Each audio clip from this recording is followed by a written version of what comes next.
মালাকুল মউতকে আল্লাহ পাক জিজ্ঞেস করবেন, কে এখন বেঁচে আছে আর কারা বেঁচে আছে? তিনি বলবেন হযরতে জিবরাইল, হযরতে মিকাইল, হযরতে ইসরাফিল।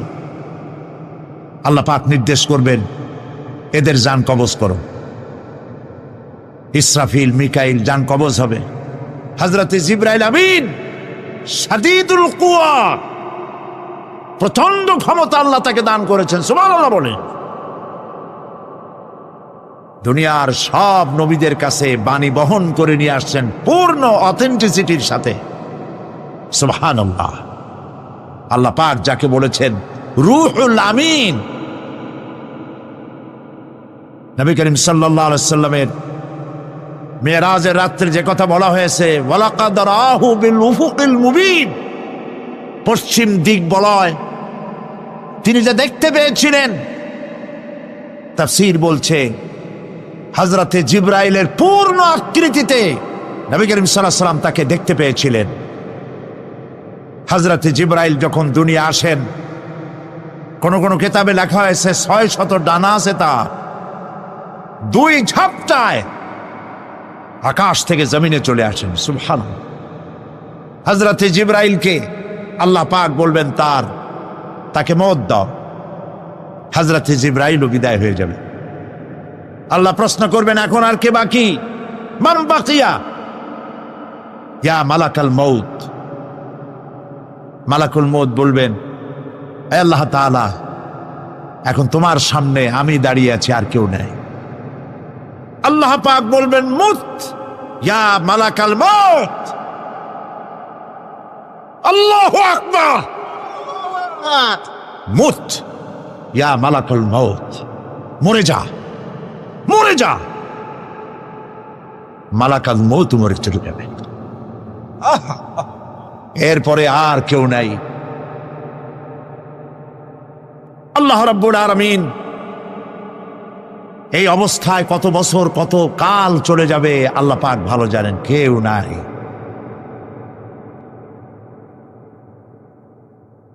আজকের রাজত্ব কার? আল্লাহ প্রশ্ন করবেন, আজকের রাজত্ব কার? আল্লাহ পাক আওয়াজ দিবেন, বলবেন, আজকের রাজত্ব কার? কোনো জবাব নাই, আকাশের নাই, জমিনের নাই, আকাশও তো নাই, কারো কোনো জবাব নাই। আল্লাহ পাক বলবেন, লিল্লাহি ওয়াহিদুল কাহ্হার। আজ একমাত্র রাজত্ব হচ্ছে পরাক্রমশালী আল্লাহ রাব্বুল আলামিনের। আল্লাহ পাক বলবেন, ইয়া দুনিয়া আইনা শুজারুকি, হে পৃথিবী তোর গাছগুলা কই? ইয়া দুনিয়া আইনা জিবালুকি, হে পৃথিবী তোর পাহাড়গুলা কই? আইনাল জব্বারিন, স্বৈরাচারেরা কোথায়? কারো কোনো জবাব হবে না। আল্লাহ পাক এরপরে আবার মানুষগুলিকে চিন্তা করবে, সুবহানাল্লাহ। ওয়াইজাল কুবুরু বুসিরাত, যা কিছু মাটির মধ্যে লুক্কায়িত ছিল সবগুলি আল্লাহ পাক বের করে নিয়ে আসবেন। হাসরের ময়দান হবে, উপস্থিত হবে সমস্ত মানুষ, কেউ পলায়ে থাকতে পারবে না কোথাও। কুমিরে যারে খাইছে, বাঘে যারে খেয়েছে, আগুনে যারে পোড়াইছে, পানিতে যে পচে গেছে, পোকামাকড়ে যারা খেয়েছে, কোনো পথ নাই। সবাই আল্লাহর দরবারে উঠবে, পায়ে জুতা নাই, মাথায় কাপড় নাই, পরনে কোনো কাপড় চোপড় নাই, উলঙ্গ উলঙ্গিনী। উম্মুল মুমিনিন হযরতে আয়েশা সিদ্দিকা রাদিয়াল্লাহু তাআলা আনহা, নবী করিম সাল্লাল্লাহু আলাইহি ওয়াসাল্লামের জবান মোবারকে এটা শুনে কেঁদে ফেললেন, বললেন, ইয়া রাসূলুল্লাহ, আমারও কি সেই অবস্থা হবে? তিনি বললেন, হ্যাঁ। উম্মুল মুমিনিন বললেন, ইয়া রাসূলুল্লাহ, তখন কি আমার শরম হবে না? আল্লাহর নবী বললেন, কিয়ামতের এই বিভীষিকাময় দৃশ্য দেখে মানুষ মানুষের দিকে তাকাবার কোনো হুঁশ থাকবে না। সব মানুষ উপরের দিকে তাকায় থাকবে, নিচে তাকাবার কারো কোনো ক্ষমতা থাকবে না। মানুষ অস্থির হয়ে যাবে। সেই হাসরের ময়দান, বিচারক আল্লাহ রাব্বুল আলামিন প্রত্যেকটি মানুষকে তার কৃতকর্মের জন্য হিসাব দিতে হবে। আল্লাহ রাব্বুল আলামিন বলেন, পরকালীন জীবনের ব্যবস্থাপনাটা কেমনে হবে শোনো। ইন্নাস সামআ ওয়াল বাসারা ওয়াল ফুআদা কুল্লু উলাইকা কানা আনহু মাসউলা। কিয়ামতের দিন প্রত্যেকটি মানুষকে তার শ্রবণ সম্পর্কে, তার দৃষ্টি সম্পর্কে, আর অন্তঃকরণের কল্পনা সম্পর্কে প্রত্যেকটি ব্যাপারে আল্লাহ পাক জিজ্ঞাসা করবেন। কান দিয়েছিলাম, কি শুনেছ? যা শুনছো তা আমল করেছো কিনা? আমার নিষেধ করা জিনিসগুলি শুনছো নাকি? কানের জবাব দিতে হবে। কান আল্লাহ পাক দিয়েছেন, সুবহানাল্লাহ। আল্লাহ পাক দিয়েছেন কান। এই কান দুটে যার নাই, কান আছে শুনতে পায় না, কত বড় কষ্টে আছে সে। মানুষে চিল্লায় কথা কয়, সে বুঝেই না। আছে না এমন? এ কানের সম্পর্কে প্রশ্ন করা হবে, শ্রবণ সম্পর্কে, দর্শন সম্পর্কে প্রশ্ন করা হবে। যা দেখতে নিষেধ করেছি সেগুলো দেখছো নাকি? এর শুকরিয়া আদায় করেছো নাকি? দুটি চোখ, এর শকর আদায় করা কি সম্ভব ভাই? আদায় করা সম্ভব? এই দুটি চোখ যদি না থাকতো, আমার গর্ভধারিণী মাকে দেখতে পারতাম না। এই সুন্দর চোখ দুটি যদি আল্লাহ না দিতেন, আল্লাহর এই সুন্দর সৃষ্টি দেখা থেকে বঞ্চিত হয়ে যেতাম। আল্লাহকে বলি, মনির, হে বিশাল আকাশের মালিক, তুমি দয়া করে না চাইতে আমাদের শরীরে যা দিছো নিয়ামত, মৃত্যুর আগে সিনায় নিও না। দুটি চোখের শকর আদায় করতে পারবো না। চোখের মধ্যে পানি আছে, কান্নার পানি না, সবসময় চোখে পানি আছে। চোখে আমরা পলক দেই না? কত কুদরত আল্লাহ পাকে। এই পৃথিবীতে দিনে রাতে অসংখ্য পলুয়েশন, রোগ জীবাণু সমানে উঠতেছে।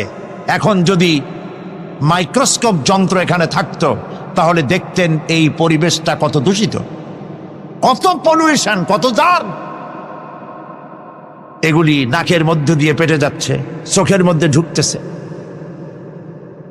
ক্রমাগত চোখের ভিতরে ধুলাবালি ঢুকবে, আর পরিষ্কারের কোনো ব্যবস্থা যদি না করা হয়, চোখের দৃষ্টি নষ্ট হয়ে যেতে পারে। এই জন্য আল্লাহ রাব্বুল আলামিন চোখের ভিতরে মেডিসিন রূপী এক প্রকারের পানি রেখেছেন, আর অটোমেটিক চোখের পাতা ওঠা নামা করে প্রতি মুহূর্তে চোখকে ক্লিন করে দিতেছে। এই চোখ সম্পর্কে আল্লাহ রাব্বুল আলামিন প্রশ্ন করবেন, অন্তঃকরণ সম্পর্কে প্রশ্ন করবেন। জবাব দেওয়া সেদিন বড়ই কঠিন হয়ে যাবে। এই জন্য আল্লাহ রাব্বুল আলামিন দুনিয়াবাসীকে সতর্ক করে দিচ্ছেন। তিনি আরো বলছেন, ওয়ালাকাদ খালাকনাল ইনসানা ওয়া না'লামু মা তুওয়াসবিসু বিহি নাফসু ওয়া নাহনু আকরাবু ইলাইহি মিন হাবলিল ওয়ারিদ। মানুষ সৃষ্টি করেছি আমি, তার অন্তঃকরণে কি চিন্তা হয়, কি কল্পনা হয় তাও জানি আমি। আর আমি আমার বান্দার যেই সাহারাগের উপরে মাথাটা খাড়া আছে, বিজ্ঞানীরা খুঁজে পাচ্ছে। আল্লাহ পাক মানুষের গলায় একটা টেপ রেকর্ডার লাগাই দিয়েছেন, সুবহানাল্লাহ বলেন। সেই টেপ রেকর্ড আমার এই যে বক্তৃতা ভিডিওতে ধারণ করা হচ্ছে, টেপে ধারণ করা হচ্ছে। এই বুদ্ধিগুলি কে দিছে? আরে ভাই, কথা বলবেন তো আল্লাহর নাম জোরে না। এ বুদ্ধি কে দিয়েছেন? যে আল্লাহ বুদ্ধি দিয়ে আপনার আমার কথা রেকর্ড করাইতে পারে, সে আল্লাহ পাক। আপনাদের আমার সাথে অদৃশ্য একটি টেপ রেকর্ড গলার মধ্যে ঝুলায় রাখছেন, এটা বিশ্বাস করবেন না? আব্দুল মুত্তালিব নবী করিম সাল্লাল্লাহু আলাইহি ওয়াসাল্লামের কি হয়? দাদা। উনি দেখা করতে চাইলেন আব্রাহার সাথে, আব্রাহা পারমিশন দিলেন, তিনি ঢুকলেন, তাকে বসতে সম্মানের জায়গা দেওয়া হলো, কুরাইশদের নেতা তিনি। আব্রাহা বললেন, বলেন আপনি কি বলবেন? আব্দুল মুত্তালিব বললেন, আমি জানতে পেরেছি যে তোমার সৈন্যরা আমার জনগণের এবং আমার উট দুম্বা ভেড়া সমানে দখল করতেছে, জবাই করতেছে আর পাইকারি ধরে খাইতেছে, এগুলি সব ধরে নিয়ে আসছে। আমি তোমার কাছে এটা বলতে আসছি, তোমার সৈন্যদেরকে বলো আমাদের উট টুট যা ধরছে ছাগল ভেড়া সব যেন ছেড়ে দেয়। আপনারা কই যে আশ্চর্য কথা, আমি মনে করেছিলাম যে তুমি কাবা শরীফ ভাঙতে আসছি, আমি আমারে অনুনয় বিনয় করে তুমি বলবা যে কাবা ঘর রক্ষা করো, তুমি ভাঙবো না, তা না কই তুমি তোমার গরু ছাগল উঠ ভেড়া, তোমার কাছে কি কাবার চাইতে উঠ ভেড়া ছাগলের দাম বেশি? আব্দুল মুত্তালিব বললেন যে মোটেই না, ওইটার মূল্য আমাদের কাছে অনেক বেশি, তবে আমি ওইটার মালিক না, আমি উঠ ছাগল ভেড়ার মালিক, সেইটা আমি ছাড়াই নিতে আসছি, আর ঘরটা যার, আমি ওই ঘর ধরে বলে আসছি, হে ঘরের মালিক তুমি তোমার ঘর থেকে ঘরকে ঠেকাও। আল্লাহ পাক তখন ঘর ঠেকাই দিছিলেন, কারণ এই ঘর ঠেকাবার মতো কোনো লোক তখন ছিল না। বাইতুল মুকাদ্দাস যখন আক্রান্ত হয়, বাইতুল মুকাদ্দাস যখন ইহুদিরা আক্রমণ করে, তখন এই পৃথিবীতে 70 কোটি মুসলমান ছিল। যেই পৃথিবীতে 70 কোটি মুসলমান বাস করে, সেই মুসলমানেরা যদি তাদের কেবলায় উলা ইহুদিরা দখল করে নেয়, তা ঠেকাবার দায় দায়িত্ব তাদের মধ্যে, সেন্স অফ প্রেস্টিজ যদি ইস্যু না হয়, সর্দি গর্মি না হয়, এটা ঠেকাবার দায়িত্ব আল্লাহর নাই। আর বাবরি মসজিদ যখন ভাঙা হয়, তখন এই পৃথিবীতে মুসলমানদের সংখ্যা 125 কোটির কাছাকাছি। 125 কোটি মুসলমান যে পৃথিবীতে বাস করে, সেইখানে যদি মুসলমানেরা তাদের মসজিদ ভাঙ্গে, তাতে করে যদি তাদের গা না জ্বলে, তো আল্লাহ পাক এখানে তয়রান আবাবিল পাঠাবেন না, জরুরত নেই। ঠিক আজ অনুরূপ ভাবে ইরাকের উপরে যে হামলা হচ্ছে, পৃথিবীর মুসলমানেরা নিজেদের জমিন ছেড়ে দিচ্ছে, আমার জমিনের উপরে দাঁড়াইয়া আমার বাইরে পিটাও, আমার ভাইকে মারো, হত্যা করো, আমি তোমার বিমান বাহিনীকে, আমি তোমার নৌবাহিনীকে, তোমার ল্যান্ড ফোর্সকে জায়গা করে দিলাম। এই যদি দেয়, তা আল্লাহ পাক সাহায্য কেন করবেন? আল্লাহর ওয়াদা, আল্লাহর সাহায্যের ওয়াদা তো মুমিনদের জন্য। ওয়া কানা হাক্কান আলাইনা নাসরুল মুমিনিন, মুমিনদেরকে সাহায্য করা আমি আল্লাহর জন্য ওয়াজিব। আল্লাহ রাব্বুল আলামিন কোরআনে কারীমের মধ্যে বলেছেন, ওয়ালা তাহিনু ওয়ালা তাহজানু ওয়া আনতুমুল আলাউনা ইন কুনতুম মুমিনিন। কোনো ভয় নাই, কোনো চিন্তা নাই, যদি মুমিন হও আমি আল্লাহ তোমাদেরকে বিজয় দান করব। ইজা ফাতাশ শারত ফাতাল মাশরুত। শর্ত যদি পালন করা না হয়, ওয়াদা পূরণ হবে না। শর্ত হচ্ছে মুমিন হও, আল্লাহ বলছেন আমি সাহায্য করব। আমরা কি মুমিন হইতে পারছি? জবাব চাই, মুমিন হইতে পারছি? নিজের বুকের কাছে হাত দেন, নিজের কলবের কাছে, নফসের কাছে প্রশ্ন করুন। আল্লাহ যে মুসলমান চান, রসুল যে মুসলমান চান, যে কোয়ালিটির, আমি কি সেই কোয়ালিটি, সেই রিকোয়ারমেন্ট আমি কি ফুলফিল করতে পেরেছি? মন থেকে একটা নেগেটিভ জবাব আসবে, মন বলবে না এখনো হইতে পারো নাই। দাড়ি, টুপি, জামা, হজ, নামাজ হয়তো সবই ঠিক আছে, নামাজ পড়তে পড়তে হয়তো কপালে দাগও লেগেছে, কিন্তু মুমিন হওয়ার জন্য যেটা প্রয়োজন ছিল সেটা এখনো হয় নাই। এই জন্য আমি মাঝে মধ্যে দুঃখ করে বলি, মরা মানুষ তো জিন্দা হইতে পারে না, ঠিক কিনা? কিন্তু কোন মরা মানুষ যদি জিন্দা হইতে পারতেন, এমন কোন সিস্টেম যদি থাকতো, আর একজন সাহাবী যদি জিন্দা হতে পারতেন, আর আমাদেরকে যদি দেখতেন, আমাদের আমালগুলি যদি দেখতেন, চিৎকার দিয়ে বলতেন আল্লাহর কসম, মুহাম্মদ সাল্লাল্লাহু আলাইহি ওয়াসাল্লাম রক্ত দিয়ে, সাহাবায়ে কেরাম জীবন দিয়ে যে মুসলমান তৈরি করে গেছিলেন, এরা সেই মুসলমান না। আমাদের ইসলাম শুধু মসজিদের মধ্যে, আমরা যে মুসলমান তার পরিচয় শুধু মসজিদের মধ্যে। মসজিদ থেকে বেরিয়ে যাওয়ার পর আমার আচরণ আর হিন্দুর আচরণ আর খ্রিস্টানের আচরণের মধ্যে, ইহুদির আচরণের মধ্যে কোনো পার্থক্য আছে কি? বরং আমি তো আরো বাড়িয়ে বলবো, এক ধাপ এগিয়ে। এই পৃথিবীতে যদি চ্যালেঞ্জ হয়, কম্পিটিশন হয়, পৃথিবীতে সব থেকে বেশি মিথ্যে কথা কারা বলে? জবাব রূঢ় হলো বাস্তব। জবাবটা হচ্ছে মুসলমানেরাই। ওজনে কম দেয় কারা বেশি? মুসলমান। খাদ্যে ভেজাল দেয় কারা বেশি? মুসলমান। তাহলে আল্লাহর রহমত আমরা কেন পাবো?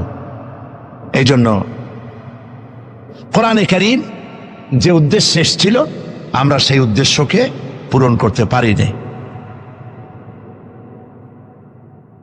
কোরআন শরীফ, সুবহানাল্লাহ, সুবহানাল্লাহ, কোরআন একটি বর্ণ মুহাম্মদ সাল্লাল্লাহু আলাইহি ওয়াসাল্লামের বানানো এর মধ্যে নাই। আল্লাহু আকবার।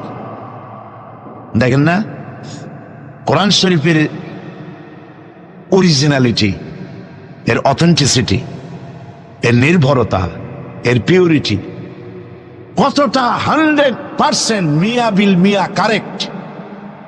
সেটা হলো এই কোরআন শরীফে 114টি সূরার প্রত্যেকটি সূরার শিরোনামে আছে বিসমিল্লাহির রহমানির রহিম। একটা সূরায় নাই। কোন সূরা? কেন নাই? এই জন্য নাই যেহেতু এই সূরা নাজিলের সময় আল্লাহ পাক এটা বলেন নাই। জিবরাইল আলাইহিস সালাম যখন নবী করিম সাল্লাল্লাহু আলাইহি ওয়াসাল্লামের কাছে এটা তেলাওয়াত করে শোনায়েছেন, তিনি বিসমিল্লাহ তখন বলেন নাই। নবী করিম সাল্লাল্লাহু আলাইহি ওয়াসাল্লাম যখন সাহাবায়ে কিরামকে লিখতে বলেছেন, কাতেবে ওহী যারা ছিলেন, তখন তিনি এই সূরার প্রথমে বিসমিল্লাহ বলেন নাই, তাই বিসমিল্লাহ এখানে লেখা হয় নাই। তার মানে হচ্ছে কোরআন শরীফ বিন্যাস করা, এর শব্দ বিন্যাস, সূরা বিন্যাস, এর সবকিছুকে বিন্যস্ত করার দায়িত্ব ছিল আল্লাহ পাকের। সুবহানাল্লাহ। আল্লাহ রাব্বুল আলামিন কোরআনে কারীমের মধ্যে বলেছেন, ইন্না নাহনু নাযালনা যিকরা ওয়া ইন্না লাহু লাহাফিজুন। কোরআন নাজিল করেছি আমি আল্লাহ, আর এর সংরক্ষণের সবটুকুন দায়িত্ব আল্লাহ রাব্বুল আলামিন নিজেই গ্রহণ করেছেন, আমি গ্রহণ করেছি। নাজিল করছি আমি, হেফাজত করবো আমি। কে বলেন সবাই? আমি হেফাজত করবো এটাকে। আল্লাহ পাক গ্যারান্টি দিচ্ছেন, ওয়ালাউ তাকাওয়ালা আলাইনা বা'দাল আকাবিল। আমার নবী যদি নিজের থেকে বানিয়ে কোনো কথা আমি আল্লাহর নামে কোরআন শরীফের ভিতরে চালাই দিতেন, আমি আমার নবীর ডান হাত চেপে ধরতাম, আর তার কণ্ঠ নালীকে আমি আল্লাহ কেটে ফেলে দিতাম। কত বড় কথা! গলা কেটে ফেলে দিতাম একটি কথাও যদি নিজের থেকে বানিয়ে বলতেন। সুবহানাল্লাহ বলেন। সেই কোরআন একটি শব্দ মানুষের নেই। আল্লাহ পাক বলেছেন, এর উপর, কোরআনের উপর থেকে, এর নিচের থেকে, এর ডান থেকে, এর বাম থেকে, এর ভিতরে শয়তানের বাতিলের প্রবেশের কোনো অধিকার নয়। যদি থাকতো এতদিনে কত বেড়াছেড়া করতো, সেরা বেড়া করতো, উল্টো পাল্টা করিয়া সর্বনাশ করে ফেলাইতো, ঠিক কিনা? পৃথিবীতে শত শত কোটি খ্রিস্টান পৃথিবীতে আছে। খ্রিস্টানদেরকে চ্যালেঞ্জ করুন তো, যে একটা বাইবেলের হাফেজ দাও আমাদেরকে। সারা পৃথিবীতে একটা হাফেজ চাই, বাইবেল মুখস্থ করছে, পাওয়া যাবে? যাবে না। হিন্দুদেরকে চ্যালেঞ্জ করে, কত কোটি হিন্দু আছে তোমাদের, বেদ তোমাদের ধর্মগ্রন্থ, বেদ মুখস্থ করছে, এরকম হাফেজ দাও, পারবে দিতে? পারবেন। মহান আল্লাহ রাব্বুল আলামিন কোরআনে কারীমকে হেফাজত করেছেন। সূরা কমরের মধ্যে রাব্বুল আলামিন বলেছেন, ওয়ালাকাদ ইয়াসসারনাল কুরআনা লিযিকরি ফাহাল মিন মুদ্দাকির। আল্লাহ পাক বলেন, অবশ্যই কোরআনে কারীমকে আমি মানুষের কাছে মুখস্থ করার জন্য আর বোঝার জন্য সহজ করে দিয়েছি। মুখস্থ করাও সহজ আর বোঝাও সহজ। কিন্তু দুর্ভাগ্যজনক সত্য আরেকটি কথা আছে, সেটা হলো এই, মুসলমান দাড়িওয়ালা টুপিওয়ালা আল্লাহর মসজিদের ভেতরে বসে এক শ্রেণীর মুসলমানেরা বলে, কোরআন বোঝা আমাদের কাম না, আমরা পাবলিক, আমরা কোরআনের বুঝবো কি? কোরআন বুঝবে আলেমেরা। অবশ্য এই রকমের লোক নারায়ণগঞ্জে নাই, বিভিন্ন জেলায় আছে। কোরআন আমরা বুঝবো না, বিশাল ব্যাপার। আল্লাহর কোরআন, এর আমরা বুঝবো কি? এই কথাটা শয়তানের একটি ওয়াসওয়াসা, এই কথাটি শয়তানের মারাত্মক ওয়াসওয়াসা। আল্লাহ খান কোরআন দিছেন খালি মৌলানা মৌলবীদের বুঝাবার জন্য, আর কেউ এটা বুঝবে না। আল্লাহ পাক বলছেন আমি মানুষের জন্য কোরআন বোঝা সহজ করেছি, চেষ্টা করো, বুঝতে চেষ্টা করো। কোরআন শরীফ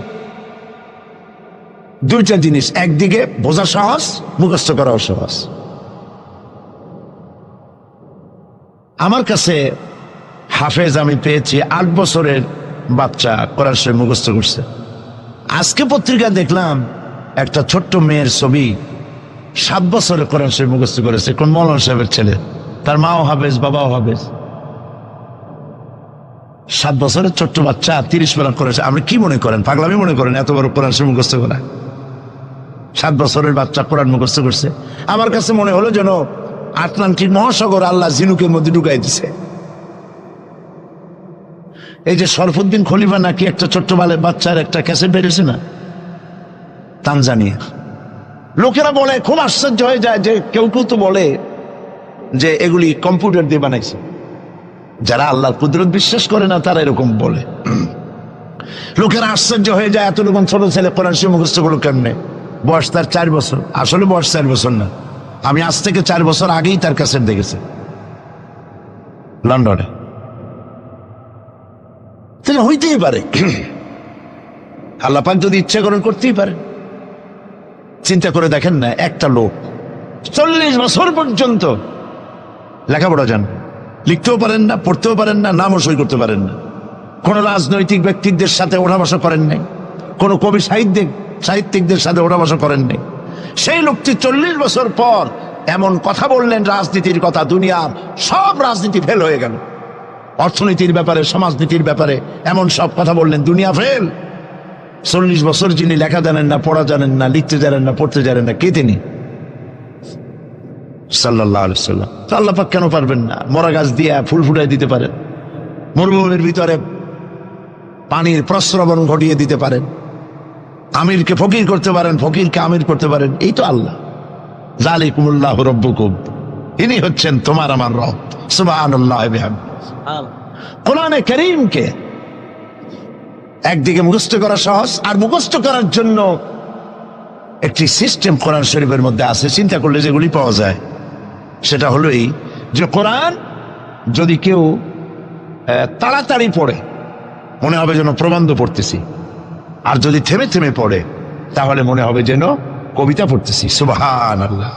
প্রত্যেকটা লাইনে লাইনে মিল, ছন্দের আকারে কোরআন শরীফ পৃথিবীর সমস্ত সাহিত্যে মানকে ছাড়িয়ে এত উপরে গিয়েছে যেই মান পর্যন্ত পৃথিবীর কোন সাহিত্য কিয়ামত পর্যন্ত পৌঁছতে পারবে না। এর ফাসাহাত, এর বালাগাত, কোরআন শরীফের সাহিত্যিক মান চিরকালের জন্য কালজয়ী, এর পাশেও কেউ দাঁড়াইতে পারবে না। সুবহানাল্লাহ। কি পাগল ছাগল হাবিজাবি নবীয়তের দাবি করে। আচ্ছা, নবীর দাবি করলে তো তার কাছে ওহী আসতে হবে। এই যে ছাগল পাগল যেগুলা নবীর দাবি করলো, নবী করিম সাল্লাল্লাহু আলাইহি ওয়াসাল্লাম ইন্তেকালের পরে 30 জন মিথ্যাবাদী নবুয়তের দাবি করবে, ঠিক না? তো নবী হইতে হইলে 3টা শর্ত লাগে। একটা হলো ওহী আসতে হবে, মুজিজা থাকতে হবে, আর চরিত্র। নবীর কপালে লেখা থাকে না যে উনি নবী, বুকের উপরেও লেখা থাকে না যে ইনি নবী। চরিত্র দিয়েই প্রমাণ হয় ইনি কোনো সাধারণ মানুষ নন, ইনি আল্লাহর নবী। সুবহানাল্লাহ। তাই তো হযরতে নবী করিম সাল্লাল্লাহু আলাইহি ওয়াসাল্লাম যখন হযরত খাদিজা রাদিয়াল্লাহু তাআলা আনহার কাছে যখন দ্বীনের দাওয়াত দিলেন, কালেমার দাওয়াত দিলেন, 1 সেকেন্ডও তিনি দেরি করেন নাই। চিন্তা করেন না,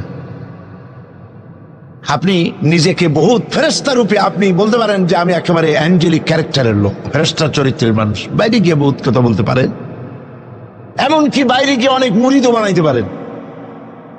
পীর সাহেবদেরকে জিজ্ঞেস করা উচিত যে আপনার বউ আপনার কাছে মুরিদ হয়েছে কিনা। বউ মুরিদ করে এত সহজ না। একজন পীরেরই দেখছিলাম একটা বইয়ের মধ্যে গল্প, বউ তাকে পীর মানতেই চায় না, বহুত চেষ্টা করছে মুরিদ বানাবার জন্য, পারেনি। একদিন বউকে কেরামতি দেখাবার জন্য সে তার রান্না করতেছিল বাইরে, ওইটার উপর দিয়ে সে উড়ে গেল। এরপরে সে নামলো, বউ তাকে দেখে বলে, দেখছো তুমি তো পীরগিরি করো, এই যে একটা লোক কেবলমাত্র পাগড়ি বাঁধতে মাথার উপর দিয়ে উড়ে গেল, তুমি কি এরকম পারো? আরে বেটি, আমি তো উড়ে গেলাম, তোমার দেখাবার জন্য তুমি বিশ্বাস করো না। ও, সেই জন্য তো একটু কাইত হয়ে গেছো, সোজা হয়ে যেতে পারো নাই। বউ তো তার স্বামীর জন্য জীবন দিতে পারে, তার ভালোবাসা সবটা উজাড় করে দিতে পারে, কিন্তু ঈমান আনা সহজ নয়। যেহেতু বউ, আপনি সবাইকে ফাঁকি দিতে পারবেন, আপনার স্ত্রীকে কখনো ফাঁকি দিতে পারবেন না। আপনি কোথায় যান, কত রাত্রে বাড়ি ফেরেন, কার সঙ্গে টেলিফোনে কথা বলেন, আপনার ইনস অ্যান্ড আউট, ভেতর এবং বাইরের সব সূর্যের মতো পরিষ্কার আপনার স্ত্রীর কাছে। এই জন্য নবী করিম সাল্লাল্লাহু আলাইহি ওয়াসাল্লাম বলেছেন, তোমাদের মধ্যে উত্তম সেই ব্যক্তি যে ব্যক্তি তার স্ত্রীর কাছে উত্তম। আমি আমার স্ত্রীদের কাছে উত্তম ব্যক্তি। সুবহানাল্লাহ। হযরত নবী করিম সাল্লাল্লাহু আলাইহি ওয়াসাল্লাম তিনি যখন হযরতে খাদিজাকে যখন দ্বীনের দাওয়াত দিলেন, কালেমার দাওয়াত দিলেন, বললেন এক আল্লাহর ইবাদত করো, আমারে শেষ জামানার নবী হিসাবে মেনে নাও, আখেরি নবী হিসাবে আমাকে মেনে নাও। হযরতে খাদিজা এক মুহূর্ত দেরি করেন নাই, সঙ্গে সঙ্গে পড়েছেন লা ইলাহা ইল্লাল্লাহু মুহাম্মাদুর রাসূলুল্লাহ। জোরে পড়েন লা ইলাহা। নারায়ণগঞ্জের মতো জায়গা, মাহফিল করবেন তো বড় খয়রাত করতে নামবেন, ছোট্ট বাটি নিয়ে নামবেন কেন? বিরাট ঝুলি নিয়ে নামেন। কেউ তো বেশি দিলে তখন নেবেন কি করে? এই জন্য আপনি যেমন ব্যবস্থা করবেন সেরকম। আমরা তো আরামে বক্তৃতা শুনতেছি, আর ইরাকের মুসলমানদের ঘুম হারাম হয়ে গেছে, খাবার নাই। গতকাল ব্রাহ্মণবাড়িয়া বলেছি, ইরাকের গর্ভবতী নারীরা, তারা ডাক্তার সরকারের কাছে দাবি জানাইছিল যুদ্ধের একদিন আগে, বলছিল আমাদেরকে অপারেশন করে বাচ্চাগুলো বের করে দাও। আমেরিকার কাফেরদের বিরুদ্ধে লড়াই করে শহীদ হয়ে মরতে চাই।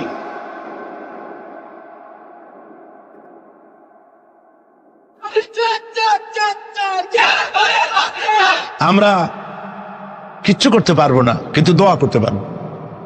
কি করতে পারবো? তবে দোয়া কবুল হোক আর না হোক এই নিয়ে তাড়াহুড়ো করবেন না। অনেকে মনে করে দোয়া তো করছিলাম, আফগানের জন্য হয়েছে কি? এই জাতীয় কথা বলা ইমানের বিপরীত, ইমানের খেলাফ। আপনার দোয়া কবুল করতে আল্লাহ বাধ্য নন। ফাআলুল লিমা ইউরিদ, যা খুশি তাই করেন। সুবহানাল্লাহ বলো। এই দোয়া যে করি, এই দোয়া কবুল আজ হবে, কাল হবে, অথবা 5 বছর 10 বছর পরে হবে, অথবা কবুল যদি না হয়, শাহনশাহ রব্বুল আলামিনের দরবারে দোয়া করা হয়েছে, এই জন্য আল্লাহ পাক কিয়ামতে মর্যাদা বৃদ্ধি করে দিবে। দোয়া করতেই হবে, দোয়া ছাড়া পথ নাই। কাজে বসবেন, হাঁটাহাঁটি করা ঠিক না। হযরতে খাদিজাতুল কুবরা রাদিয়াল্লাহু তাআলা আনহা ঈমান এনে কালেমা পড়ে বললেন কি জানেন? বললেন আবাল কাসেম, হে কাসেমের পিতা, হে কাসেমের পিতা, আমি বিগত 15টি বছর আপনার সাথে ছিলাম স্ত্রী হিসেবে। আমি আপনার মধ্যে যে আচরণ দেখেছি, যে আখলাক দেখেছি, এটা কোনো সাধারণ মানুষের হতে পারে না। আপনি অবশ্যই আল্লাহর নবী, বিন্দুমাত্র সন্দেহ আমার নাই। সুবহানাল্লাহ।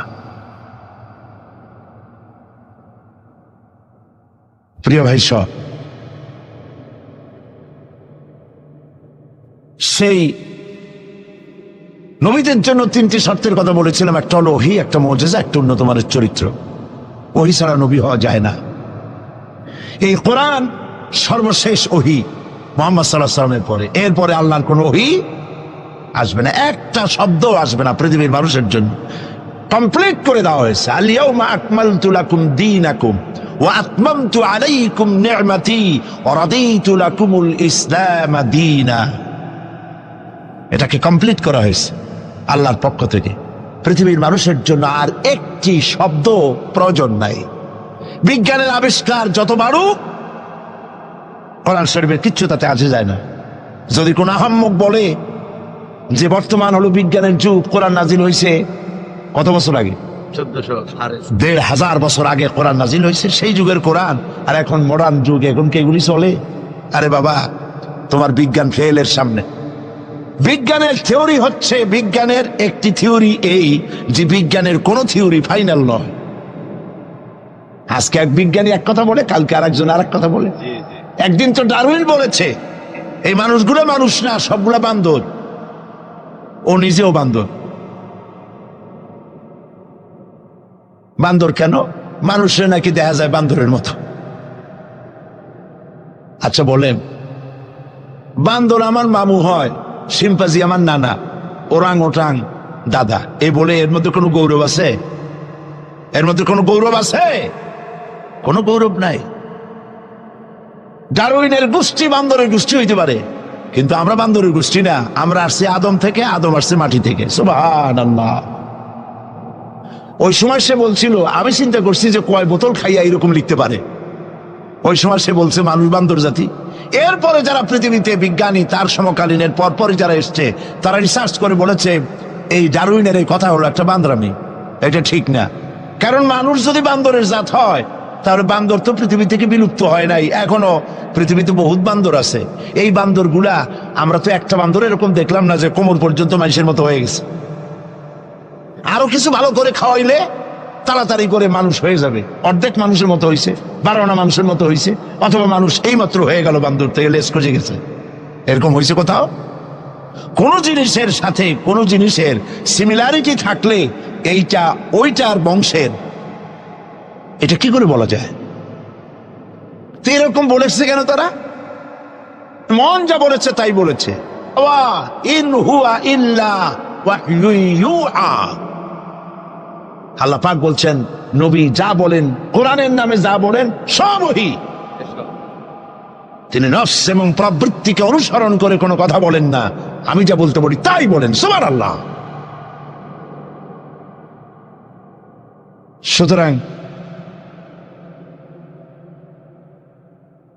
নবী করিম সাল্লাল্লাহু আলাইহি ওয়াসাল্লামের কাছে কোরআন এসেছিল এই কারণে যে কোরআন দিয়ে তিনি একটি সমাজ বিপ্লব করবেন, তাবিজ লাগবেন, এই জন্য কোরআন আসে নাই। বোঝেন কিনা কথা? এই যে দেখুন, আমার হাতে কোরআন শরীফ একটা আছে, ছাপা হয়েছে সুলেমানিয়া বুক হাউস, বাংলা বাজার, ঢাকা। কে তাদেরকে অধিকার দিল কোরআন শরীফ সেবে কোরআনের মধ্যে তাবিজের নকশা আঁকা? আল্লাহর কালামের সাথে এটা বেয়াদবি, বেহরমতি। এই জাতীয় কোরআন শরীফ বাজারে পাইলে আপনারা কিনবেন না। কোরআন শরীফ নাম্বার দিয়ে তাবিজ লেখার কোন অধিকার ইসলাম কাউকে দেয় নাই। কোরআন শরীফকে জাতির কাছে হালকা করেছে তাবিজের ব্যবসা দিয়ে। এটাকে একটা তাবিজের কিতাব বলে মনে করা হয়েছে। দেখুন, সূরা ফাতিহা, এই নকশা গলায় বাঁধিয়ে রাখিলে মুক্তি পাওয়া যাইবে রোগ হইতে। সূরা মারিয়াম, পেটে বাঁধিয়ে রাখলে বাচ্চা হবে তাড়াতাড়ি। সূরা ইউসুফ, এই নকশা গলার সাথে ঝুলায় রাখলে বিয়ে হবে তাড়াতাড়ি, কাঙ্ক্ষিত প্রেমিকাকে পাওয়া যাবে। এই জাতীয় আল্লাহর কালামের সাথে তামসা করেছে এরা, নাউজুবিল্লাহ বলে। তাবিজগুলা কি? কতগুলা দাগ দেওয়া, আর তার মধ্যে 573, 6072, 286, 1382। হারাম। আপনি 786 10 লক্ষ বারে যদি দেখেন, একবার বিসমিল্লাহর সমান হবে না। ঈমানকে সাফ করতে হবে। কোরআন শরীফ তাবিজ দেখার জন্য আসে নাই। নবী করিম সাল্লাল্লাহু আলাইহি ওয়াসাল্লাম তাবিজ লেখেন নাই, অনুমতি দেন নাই। সাহাবায়ে কেরামের একজন সাহাবীও তাবিজ লেখেন নাই। ঝাড় ফুকের ব্যাপারে ইসলাম অনুমতি দিয়েছে। নবী করিম সাল্লাল্লাহু আলাইহি ওয়াসাল্লাম নিজে ঝাড় ফুক করেছেন, সাহাবায়ে কেরাম করেছেন। তাবিজ লেখে লেখা ধান্দাবাজি কারে কয়? বলে যে টিউবওয়েলের পানি, কুয়ার পানি, খালার পানি, বেড়ের পানি, ড্রেনের পানি, পুকুরের পানি, নদীর পানি, 7 জায়গা দিয়ে পানি আনবা। জাফরানের কালি, তারপরে কালিজিরার ছাতু, এইগুলো মিশাইয়া এরপরে দাগ দাগ দিয়ে তাবিজ লিখলো। তারপরে লেখে এক এক পাশে ইয়া জিব্রাইল, ইয়া মিকাইল, ইয়া ইসরাফিল, ইয়া জিব্রাইল, হাবিজাবি কতগুলো লিখিয়া এই জাতীয় যা খুশি আল্লাহর ফেরেশতাদের নাম লিখে গলায় ঝুলাবার কোনো মানে নাই। এগুলি করে কোরআন শরীফকে বেহুরমতি করা হয়েছে। নাউজুবিল্লাহ বলেন। বিশ্বাস করুন, কোরআন তাবিজ লেখার জন্য আসে নাই, কোরআন এসেছে ভাগ্য পরিবর্তন করার জন্য। আল্লাহ রাব্বুল আলামিন বলেন, তাহা মা আনজালনা আলাইকাল কুরআনা লিতাশকা। নবী হে, কোরআন আপনার উপরে এই জন্য নাজিল করা হয় নাই যে আপনি আপনার ভাগ্য নষ্ট হয়ে যাবে, ভাগ্য বিপর্যস্ত হবে না, এই জন্য কোরআন আসে নাই। কোরআন এসেছে ভাগ্যকে সুপ্রসন্ন করার জন্য। সুবহানাল্লাহ। সেই কোরআনের সাথে সম্পর্ক করেছি তাবিজের, কোরআনের সাথে সম্পর্ক করেছি চুমা দেওয়ার, মাথায় রাখার, বুকে লাগাবার। হ্যাঁ ঠিক আছে, কোরআন শরীফ মাথায় লাগাবো না কি লাগাবো? চুমা কোরআনে দেবো না কোথায় দেব? বুকে কোরআন লাগাবো না তা কোথায় লাগাবো? এটা ঠিক আছে, কিন্তু আপনি বলেন, আপনি ডাক্তারের কাছে গেছেন, আপনি রুগী, ডাক্তার আপনাকে প্যাথোলজিক্যাল টেস্ট করে আপনার ডিজিজ কি তা ফাইন্ড আউট করে আপনাকে দিয়ে দিল, কি দিল? প্রেসক্রিপশন। আপনি প্রেসক্রিপশন গ্লাসের ভিতরে ভিজাইয়া 41 দিন সকালে আর বিকালে পান করলেন, অথবা প্রেসক্রিপশন ভাস করে মাদুরের মধ্যে ঢুকাইয়া গলায় ঝুলাই দিলেন, অথবা প্রেসক্রিপশন সকাল বিকাল চুমা খাইলে, রোগ ভালো হবে? রোগ ভালো হবে? যদি কেউ প্রেসক্রিপশনের সাথে কোনো রুগী যদি এই ব্যবহার করে, তাহলে সেই রুগী সম্পর্কে আপনার চিন্তা, আপনার মত, আপনার রায়, আপনার ফতোয়া কি হবে বলেন জোরে? এটা যদি আল্লাহ পাক যদি হন মহান চিকিৎসক, আর এটা যদি হয় সেই মহান চিকিৎসকের পক্ষ থেকে বিশ্ববাসীর সমগ্র রোগের জন্য মহা চিকিৎসাপত্র প্রেসক্রিপশন, তাহলে এই প্রেসক্রিপশনের সাথে যারা ওই জাতীয় ব্যবহার করে তাদেরকে কি বলবে? এবারের ফতোয়া নিজের গায়ে পড়বে। বাচ্চা বড় হইতে পারে না, মায়ের পেট থেকে বাচ্চা আসছে, সমানে এতগুলো তাবিজ ঝুলাই দিয়েছে গলায়। বাচ্চা যদি কথা বলতে পারতো তাহলে বলতো যে আল্লাহ কি অপরাধ করছে, এর চেয়ে তো মায়ের পেটে ভালো ছিলাম, এগুলো তো জাগাইতেও পারি না। কতগুলো তাবিজ, এরপরে কালো সুতা, হলুদ সুতা, লাল সুতা করতে পাইছো? আজমির শরীফ থেকে আনছি, হারাম। পীর সাহেবদের কাছে যাওয়া হয় আর তারা ফু দিয়া সুতায় গিরে গিরে দিয়ে দেয়, হারাম। কেন সুতায় গিরে দিবেন? মুসলমান ছাগলের বাচ্চা নয় যে দড়ি দিয়ে সুতা দিয়ে আপনি বাঁধবেন। আপনাদের শরীরে যদি তাবিজ থাকে, বাড়ি যদি কারো থাকে, সব খুলে নদীতে ফেলে দেন। আলাইসাল্লাহু বিকাফিন আবদা, আল্লাহ পাক বলছেন আমি কি আমার বান্দার জন্য যথেষ্ট নই? আলাইসাল্লাহু বিকাফিন আবদা, আমি আল্লাহ আমার বান্দার জন্য যথেষ্ট নই? চিল্লায় বলেন অবশ্যই যথেষ্ট। ওয়াইজা সাআলতা ফাসআলিল্লাহ ওয়াইজা ইসতাআনতা ফাসতাইন বিল্লাহ, যা বলার এক মহান সত্তার কাছে বলো, যা চাওয়ার এক মহান সত্তার কাছে চাও। তিনি কে? তিনি হচ্ছেন আল্লাহ পাক। সুবহানাল্লাহ বলেন, সুবহানাল্লাহ। প্রিয় ভাই সব, যারা মাজারে যায়, ওই যে মাজার আছে সিলেট শাহজালালের রহমতুল্লাহ আলাইহির মাজার, আজমিরে আছে খাজা মুঈনুদ্দিন চিশতি রহমতুল্লাহ আলাইহির মাজার, বাগদাদে আছে হযরত বড় পীর মহিউদ্দিন আব্দুল কাদের জিলানী রহমতুল্লাহ আলাইহির মাজার। বাংলাদেশ থেকে লোকেরা তাদের পয়সা করিয়ে আছে, সব জায়গায় যায়। কেন যায়?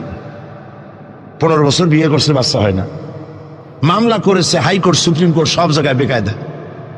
ব্যবসা করে, খালি লাল বাতি জ্বলে, ওষুধপত্র খায়, রোগ ভালো হয় না, চলে গেল মাজারে।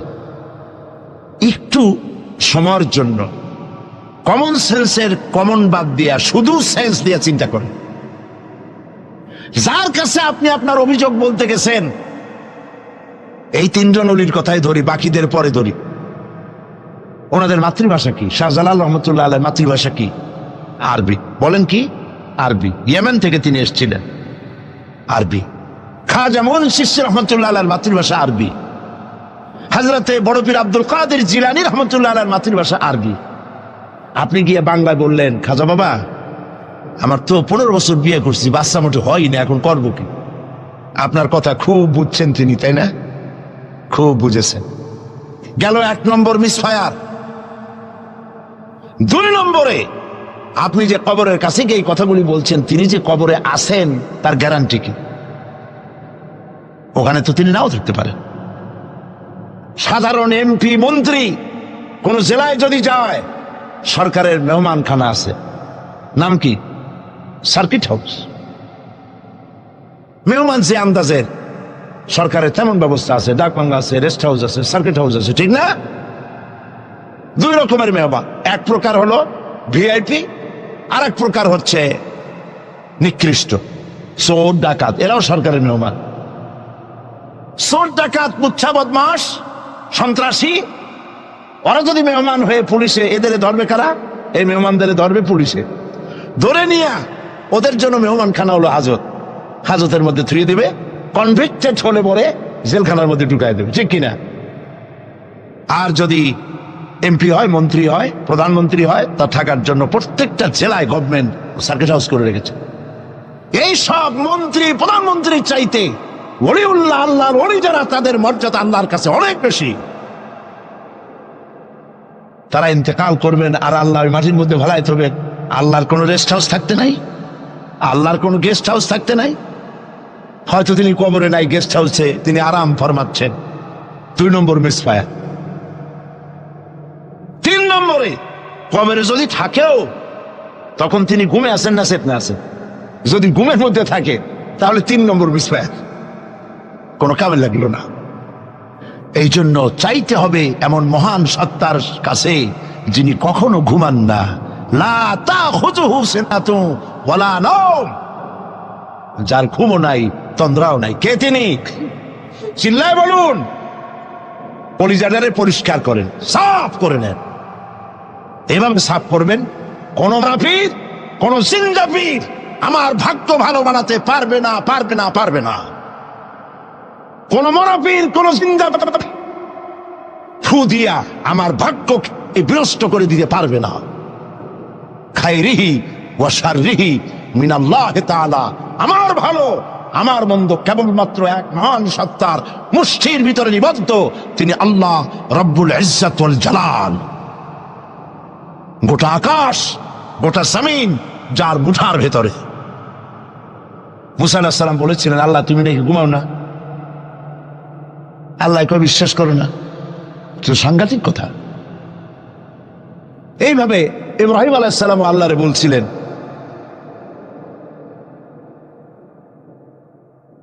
রব্বি আরিনি কাইফা তুহিয়াল মাউতা, আল্লাহ তুমি মরাকে জিন্দা করো কেমনে? আল্লাহ কয় আওয়ালাম তুমিন, বিশ্বাস করো না? ইব্রাহিম আলাইহিস সালাম কাঁপে গেছেন। তিনি সাথে সাথে বললেন বালা। তিনি কিন্তু নাম বলতে পারতেন, যদি নাম বলতেন তো ভুল হইতো না। তো নাম আর বালার সমর্থবদ, তিনি বলতেন হ্যাঁ, কিন্তু নাম বলেন নাই, বলেছেন বালা।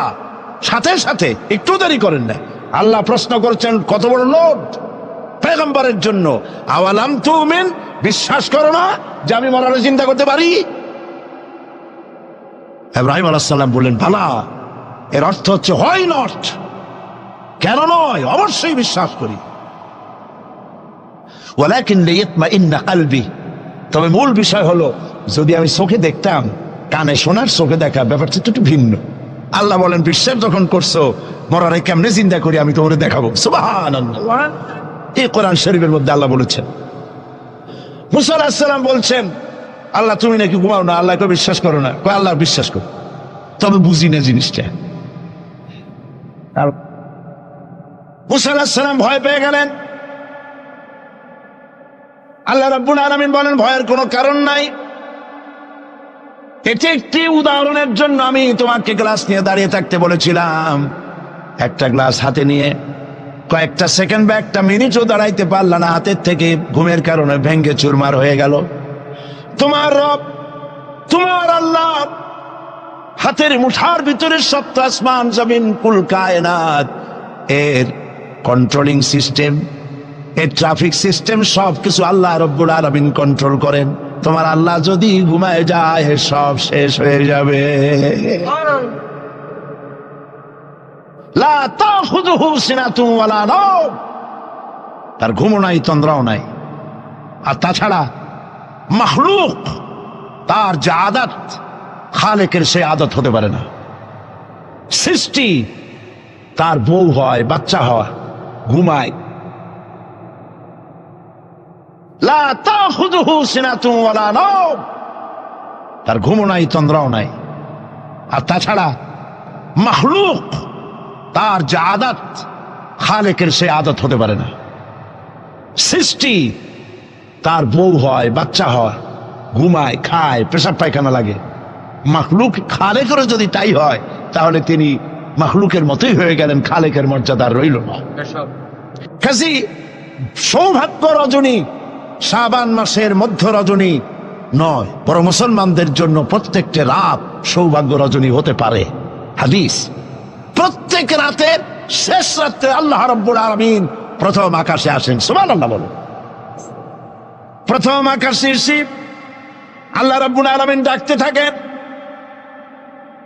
ও পৃথিবীর মানুষেরা, আমার বান্দারা, কারা আছো গুনাহ করে করে জীবনটারে বরবাদ করে দিয়েছো, হতাশ হয়ে গিয়েছো, আমাকে বলো, আমার কাছে কান্দো, জীবনের গুনাহ মাফ করে দেব।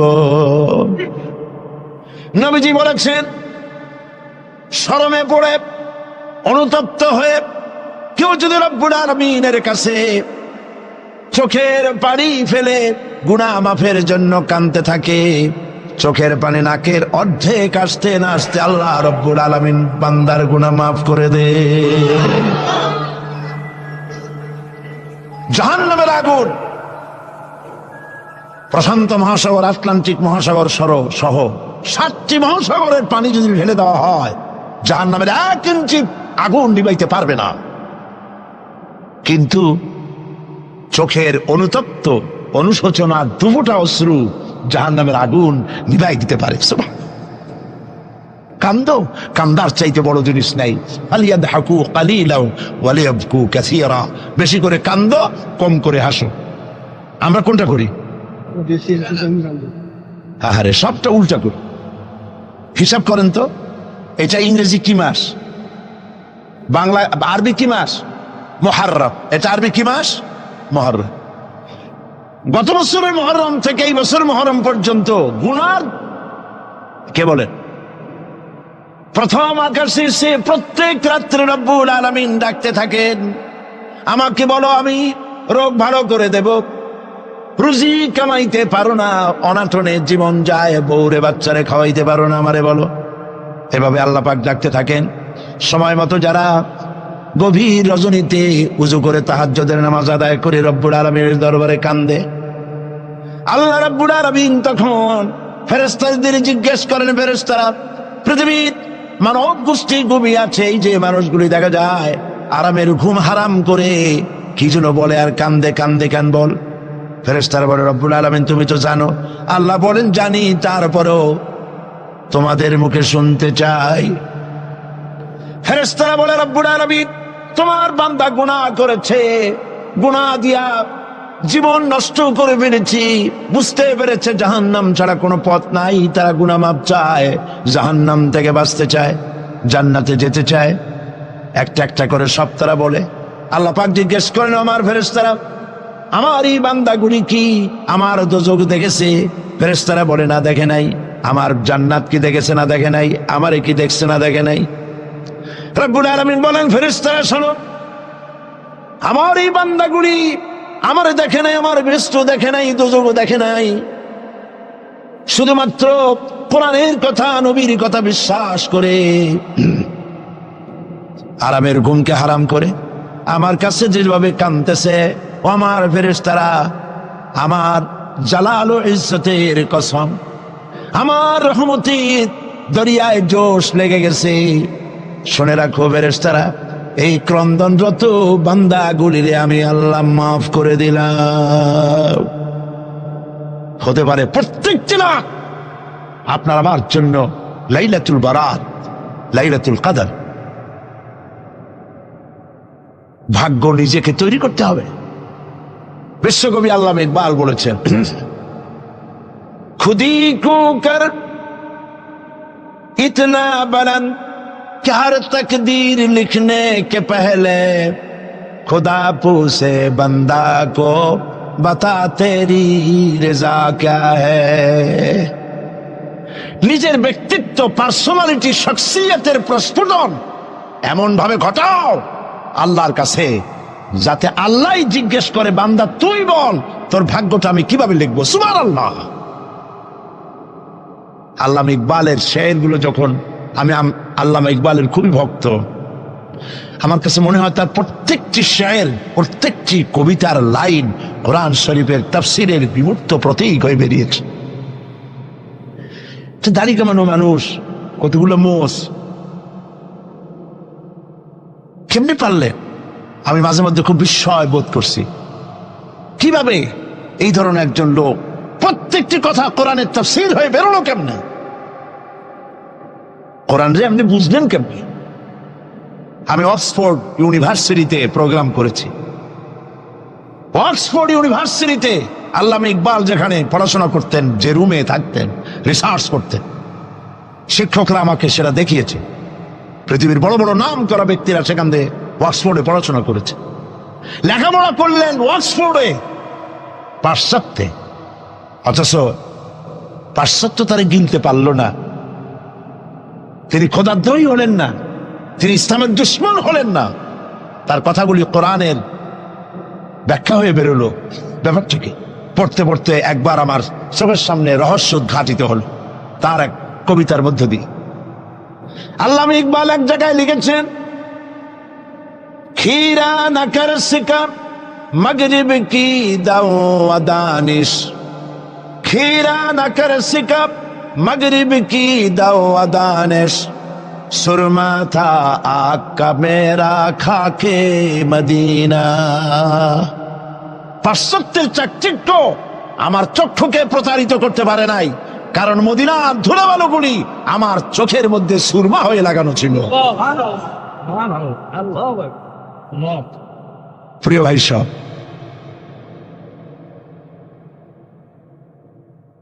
ব্যক্তিত্ব এমন তৈরি করতে হবে আল্লাহর দরবারে, আল্লাহ ছাড়া কিছু নেই। এই কলিজার ভিতরে আল্লাহ এবং রসুলের মহব্বত ছাড়া সব মহব্বতকে উৎখাত করে দিন। বিবির মহব্বত, বাচ্চার মহব্বত, পৃথিবীর মহব্বত, সব মহব্বতকে এর উপরে স্থান দিতে হবে আল্লাহ এবং রসুল। তাহলেই সঠিক মুসলমান হতে পারবে। আর এইরকম মুসলমান 130 কোটির দরকার নাই, 313 জন যথেষ্ট।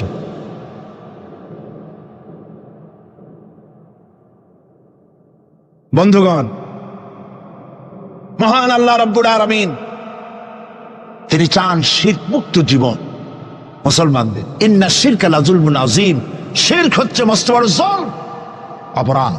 শিরক করবা না। নবীজি বলেছেন, তোমাকে যদি হত্যা করা হয়, টুকরা টুকরা যদি করা হয়, তোমাকে যদি আগুন দিয়ে জ্বালিয়ে ছাই ভস্ম বানাইয়া উড়াইয়া দেওয়া হয়, তবুও আল্লাহর সাথে খবরদার শরীক করবা না। শিরক করি, জেনেও করি, না জেনেও করি, সওয়াবের নিয়তেও করি, ঠিক কিনা? ইসলামের নামে মানত করা হয়, জায়েজ নাই। মুসলমানরা মানত করে না, মেয়ে লোকেরা বেশি করে। একটু বিপদ পড়লেই বাগদাদের নামে 5 টাকা, অমুক জায়গার পিসাবের নামে মুরগি, অমুক জায়গার নামে ডিম, হাবিজাবি মানত করে তোর হারা। মানত হবে শুধুমাত্র কার নামে? বলেন বলেন জোরে। আল্লাহ ছাড়া কারো নামে মানত করা যাবে না। মাজারগুলির উপরে আগরবাতি, মোমবাতি, চাদর দিয়ে আমাদের দেশে মাজারগুলি যা করছে, আরে এই কি মুসলমানে করে? মুসলমানের সম্পর্ক তো মাজারের সাথে কোন সম্পর্ক নাই। মুসলমানদের সম্পর্ক হবে মসজিদের সাথে। এই পৃথিবীতে শ্রেষ্ঠ জায়গা কোনটা? চিল্লায় বলেন। আর সব থেকে নিকৃষ্ট জায়গা কোনটা? বাজার, নট মাজার। বাজার নিকৃষ্ট, মসজিদ উৎকৃষ্ট। মাজারে কেন যান? আপনার মনটা দুর্বল। মাজারের কাছ থেকে দেখবেন ট্রাক, বাস যখন চালায় রেস কমায় দেয়, আসতে যায়, কি জানি যদি পিসাব এটা উল্টাই ভালাই দেয়। পিসাবের সম্পর্কে আপনার ধারণা এত খারাপ, উনি মরে গিয়েও আপনার গাড়ি উল্টে মানুষ মারবে, নাউজুবিল্লাহ। মদিনা মুনাওয়ারায় মসজিদ নববী শরীফ, নবী করিম সাল্লাল্লাহু আলাইহি ওয়াসাল্লাম যেখানে শুয়ে আছেন, যার জাসাদ মুবারক, যার শরীর মুবারকের এক গেসা পশমও মাটির জন্য হজম করা হারাম,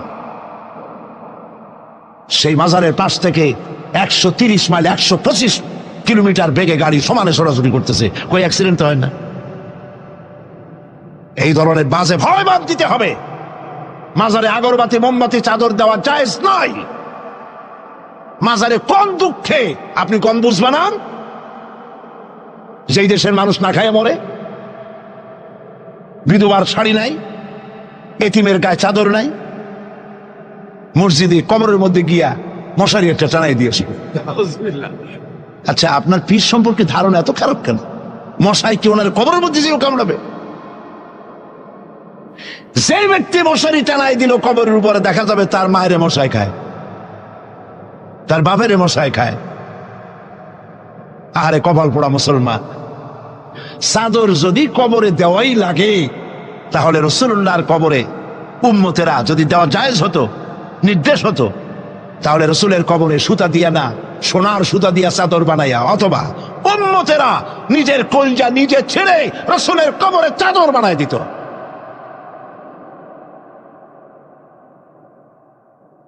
কাজে এগুলি বন্ধ করতে হবে। হাইকোর্টের মাজার, সালাতের অর্থ হচ্ছে নিকটবর্তী হওয়া, মুখ ঘুরানো, মুতাওয়াজ্জা হওয়া। ওই যে হযরত ইব্রাহিম আলাইহিস সালাম বলেছিলেন, ইন্নী ওয়াজ্জাহতু ওয়াজহিয়া লিল্লাযী ফাতারাস সামাওয়াতি ওয়াল আরদ। জানেন আপনারা? পড়েন, ইন্নী ওয়াজ্জাহতু ওয়াজহিয়া লিল্লাযী ফাতারাস সামাওয়াতি ওয়াল আরদা হানিফা ওয়া মা আনা মিনাল মুশরিকিন। নিশ্চয় আমার মুখ ঘুরায় দিলাম। কার দিকে? যিনি আকাশ এবং জমিনের স্রষ্টা, সব কিছুর মালিক যিনি, তার দিকে আমি মুতাওয়াজ্জা হলাম। নামাজের অর্থই হচ্ছে মুতাওয়াজ্জা হওয়া, মুখ ঘুরিয়ে দেওয়া, চেহারা ঘুরিয়ে দেওয়া। আর নামাজের আরেক অর্থ হচ্ছে নিকটবর্তী থেকে আরো নিকটবর্তী হওয়া। আল্লাহ রাব্বুল আলামিন বলেন, নিকটবর্তী হতে হলে ওয়াসজুদ ওয়াকতারিব, সেজদা দাও আর সেজদার মাধ্যমে আমার নিকটবর্তী হয়ে যাও। সেজদা দিলেই আল্লাহর নিকটবর্তী হওয়া যায়। কোন সুবহানাল্লাহ। সাহাবী, আল্লাহ নবীর সাহাবী প্রশ্ন করেছেন, নবীজি, বান্দা কখন আল্লাহর নিকটবর্তী হয়ে যায়? নবীজি বলেছেন, বান্দা যখন সেজদা দেয় তখন আল্লাহর বান্দার মাঝে কোনো হিজাব থাকে না, একদম আল্লাহ পাকের নিকটবর্তী হয়ে যায় বান্দা যখন সেজদায় পড়ে যায়। সুতরাং নামাজ হচ্ছে নিকটবর্তী হওয়া, সালাত এটা হচ্ছে নিকটবর্তী হওয়া। নামাজ ফরজ হওয়ার কারণ হচ্ছে এই যে মানুষ আল্লাহর বান্দা বা গোলাম হিসেবে সৃষ্টি হয়েছে, তাই একমুখী হয়ে রবের বন্দিগি করা এটা হচ্ছে তার স্বাভাবিক একটা প্রকৃতি। আল্লাহ রাব্বুল আলামিন এই প্রকৃতির দাবি মিটাবার জন্যই নামাজের ব্যবস্থা করেছেন। মানুষের ফিতরত, মানুষের নেচার, মানুষের ফিতরত হচ্ছে এই যে কারো না কারো কাছে মাথা নত করা, হাত জোড় করা, মাথা নত করা, সার্বভৌমত্বের মালিক কাউকে মনে করা। হাত জোড় করতে হলে, মাথা নত করতে হলে, সার্বভৌমত্বের মালিক হিসেবে কাউকে গ্রহণ করতে হলে আল্লাহর বিকল্প কেউ আছে নাকি? ইসলামের মূল দাওয়াতটা হলো ফিতরাত অনুযায়ী দাওয়াত দেওয়া হয়েছে। মানুষ যেন মাথা নত করে, গোলামি করে। এজন্য আল্লাহ রাব্বুল আলামিন বলেছেন যে আমি মানুষ এবং জিনকে সৃষ্টি করেছি, তার কারণটাই হলো মা খালাকতুল জিন্না ওয়াল ইনসা ইল্লা লিয়াবুদুন। মানুষ আর জিন জাতিকে সৃষ্টি করা হয়েছে ইবাদতের জন্য, গোলামির জন্য। ইবাদত আর গোলামি এটাই করতে হবে, গোলামি করতে হবে, দাসত্ব করতে হবে। আর এই দাসত্ব, আল্লাহর আনুগত্য, এই গোলামির দাওয়াত দিয়েছেন দুনিয়ার সব নবীরা। কোন নবী বলেন নাই যে আমার গোলামি করো। কেউ বলেছেন? বলেন জোরে, কেউ বলেছেন? আল্লাহ পাক বলেন, وَلَقَدْ بَعَثْنَا فِي كُلِّ أُمَّةٍ رَسُولًا أَنِ اعْبُدُوا اللَّهَ وَاجْتَنِبُوا الطَّاغُوتَ। প্রত্যেক জাতির জন্য আমি রাসূল প্রেরণ করেছি। তারা মানুষকে দাওয়াত দিয়েছেন এই কথা বলে যে এক আল্লাহর গোলামি করো, তিনি ছাড়া কোনো ইলাহ নাই, আইনদাতা নাই, বিধানদাতা নাই, তার গোলামি, তার সামনে মাথা নত করে দাও। নামাজ হচ্ছে তাওহীদের অবশ্যম্ভাবী এক বহির্প্রকাশ। তাওহীদের জন্য তাওহীদবাদী মানুষ যারা, তাদেরকে নামাজ আদায় করতেই হবে। আকীদা বিশ্বাসের দিক থেকে তাওহীদ যদি হয় পুরা দ্বীনের মূল উৎস, তাহলে আমলের দিক থেকে নামাজ হচ্ছে পুরা দ্বীনের মূল ভিত্তি। নামাজ হচ্ছে আমলের মূল ভিত্তি। এর বাস্তবায়ন ছাড়া দ্বীন পূর্ণ হয় না। নামাজ মুমিনের কেবলমাত্র একটি উত্তম আমলই নয়, বরং নামাজ হচ্ছে ঈমানের মূল ভিত্তি। যার কাছে নামাজ নাই তার কাছে কিছুই নেই। রাসূল করিম সাল্লাল্লাহু আলাইহি ওয়াসাল্লাম বলেছেন যে নামাজ যে ব্যক্তি পড়ে না, আল্লাহ পাকের সাথে তার কোনো সম্পর্ক বাকি থাকে না। সুতরাং এই নামাজটা হচ্ছে এই যে একমাত্র একাগ্র চিত্তে আদবের সাথে আল্লাহর সামনে রুজু হয়ে যাওয়া। কোরআনে কারীম বলছে, মুনিবিনা ইলাইহি ওয়াত্তাকুহু ওয়া আকিমুস সালাতা ওয়া লা তাকুনু মিনাল মুশরিকিন। তোমরা আল্লাহর দিকে রুজু হয়ে যাও এবং তাকে ভয় করে অন্যায় কাজ থেকে বিরত থাকো, আর নামাজ কায়েম করো, মুশরিকদের অন্তর্ভুক্ত হয়ে যেও না। নামাজ কায়েম করা, নামাজের আদেশ কোরআনে কারীমের মধ্যে আল্লাহ পাক বহু জায়গায় করেছেন। ঈমানের পর নামাজই হচ্ছে সবচেয়ে বড় জরুরি। একজন মানুষ ঈমান আনলো, যেমন কালকে একজন ঈমান এনেছে, ঈমান আনার সাথে সাথে তার প্রথম কাজ কি বলুন? বলেন, প্রথম কাজ কি? ফজরের নামাজের আগে একজন ইসলাম কবুল করলেন, তার প্রথম দায়িত্ব নামাজকে আদায় করে দেওয়া, ফজরের নামাজ পড়া। জোহরের আগেই কেউ ঈমান আনলো, তার প্রথম দায়িত্ব জোহরের নামাজ আদায় করা। আসরের নামাজের আগে ঈমান এনেছে, তার প্রথম দায়িত্ব হলো আসরের নামাজ আদায় করা। তার মানে হলো ঈমান আনার পর একজন ঈমানদারের প্রথম দায়িত্ব হচ্ছে নামাজ। গুরুত্বপূর্ণ বিষয়, খুব ভালো করে শুনতে হবে, ইয়াদ রাখতে হবে প্রত্যেকটি মুসলমানের। এই নামাজ কি জিনিস, কেমনে আদায় করতে হবে, আদায় না করলে কি হবে, গুরুত্বপূর্ণ এই কথাগুলি প্রত্যেকের স্মরণ রাখতে হবে। কিয়ামতের দিন মানুষ যে জাহান্নামে যাবে, জাহান্নামের জন্য, জাহান্নামে যে সব কারণে যাবে তার মধ্যে বড় কারণ কালকে বলেছিলাম, দেখি মনে আছে নাকি? বড় কারণ কয়টা? কয়টা? আলহামদুলিল্লাহ মনে আছে। আল্লাহ রাব্বুল আলামিন বলেন, ইয়াতাসাআলুনা আনিল মুজরিমিন। কিয়ামতের দিন অপরাধীদেরকে জিজ্ঞেস করা হবে, মা সালাকাকুম ফি সাকার, জাহান্নামে কেন আসছো? জবাবে তারা বলবে, ক্বালু লাম নাকু মিনাল মুসাল্লিন ওয়া লাম নাকু নুতঈমুল মিসকিন। নামাজ পড়ি নাই আর এতিম মিসকিনদের খেতে দেই নাই, এই কারণেই জাহান্নামে এসেছি। কল নাউযুবিল্লাহ। নামাজ যারা পড়বে না জাহান্নামে যেতে হবে। কোথায় যেতে হবে? আকীদাগত দিক থেকে ঈমান হলো তাওহীদের স্বীকৃতি, আর আমলের দিক থেকে নামাজ হচ্ছে তাওহীদের বহির্প্রকাশ। আপনি মুসলমান তা প্রমাণ হবে নামাজ দিয়ে। নামাজহীন ঈমানের দাবি মূল্যহীন। যার নামাজ নাই তার ঈমানের দাবি করার কোনো মূল্যই নেই। অনেক এরকম কথা বলে, হুজুর আমি মানুষটা নিতান্ত খারাপ না, যাই মনে করেন, গ্রামে রাস্তা বানাইছি, ব্রিজ করে দিয়েছি, কালভার্ট করেছি, এতিম মিসকিনরে তাও মাঝে মধ্যে খাবার দেই, বিধবারে কাপড় চোপড় দেই। মানুষটা আমি নিতান্ত খারাপ না, তবে এই মাঝে মধ্যে একটু নামাজ পড়ি না, তাতে কি আমার ইমান নষ্ট হয়েছে নাকি? আমি বলি ভাই ইমানই তো নাই, নষ্ট হবে কি? ইমান থাকলে না নষ্ট হবে? ইমান নাই। সুতরাং একজন মুসলমান যদি নামাজ না পড়ে, নিজেকে মুসলমান বলে দাবি করার কোনো হক তার নাই, দাবি করার অধিকার নাই। নামাজ হচ্ছে জিন্দিগি, নামাজটাই মূলত জিন্দিগি। নামাজটা কি? জিন্দিগি। আল্লাহ রাব্বুল আলামিন শেখাচ্ছেন, কুল ইন্না সালাতি ওয়া নুসুকি ওয়া মাহইয়ায়া ওয়া মামাতি লিল্লাহি রাব্বিল আলামিন।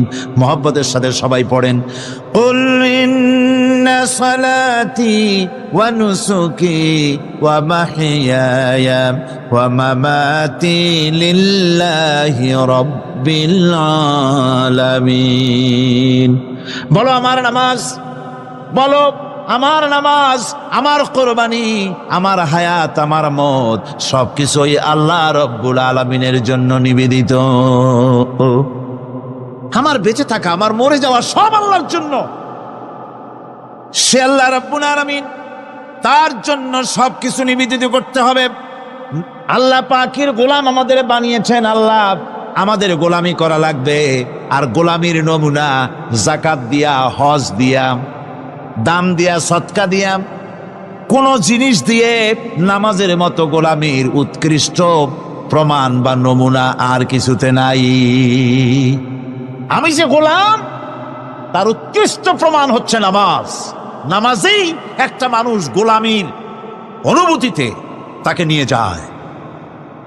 বাদশাহ হোক, মন্ত্রী হোক, পীর হোক, মৌলানা হোক, মুহাদ্দিস হোক, বড় লোক হোক, গরিব হোক, পুরুষ হোক, নারী হোক, যাই হোক, নামাজে দাঁড়াইলো, একেবারে কান্ডারে ধরিয়া কানের কাছে হাত দিয়া, হাত দুটো বাঁধিয়া মাথা নিচের দিকে দিয়ে দাঁড়ায় গেল। কিসের মতো? আসামির মতো, গোলামের মতো। সুবহানাল্লাহ। এদিক ওদিক তাকাইতে পারবা না, চোখটা থাকবে সেজদা যেখানে দিবা সেখানে। তাকানো নিষেধ, সেজদার দিকে তাকাও। এরপরে যখন রুকুতে গেলেন, গোলামির নমুনা হয়ে গেল। গোলামের এরকম মাথা নিচু করে থাকতে হয় প্রভুর সামনে। গেলেন, রাজা, বাদশা, বড় লোক, সব অহংকার চূর্ণ হয়ে গেল। নাক আর কপাল দিয়া আমার মাবুদের দরবারে মাথাটা লাগাই দিলাম জমিনের উপরে। সুবহানাল্লাহ। আমি আমার ভাষায় বলি, আমি আমার ভাষায় কথাটা এভাবে বলি, এই জমিনটা যদি কাগজ হয় আর আমার নাকটার কপালটা যদি কলম হয়, তাহলে আমি যে গোলাম দৈনিক 5 বার আমার নাক আর কপাল দিয়া জমিন নামক কাগজের উপরে, দাস খতের উপরে দৈনিক 5 বার নাক আর কপাল দিয়া সই করে দেই, আল্লাহ আমি তোমার গোলাম, আর কারো গোলাম নই,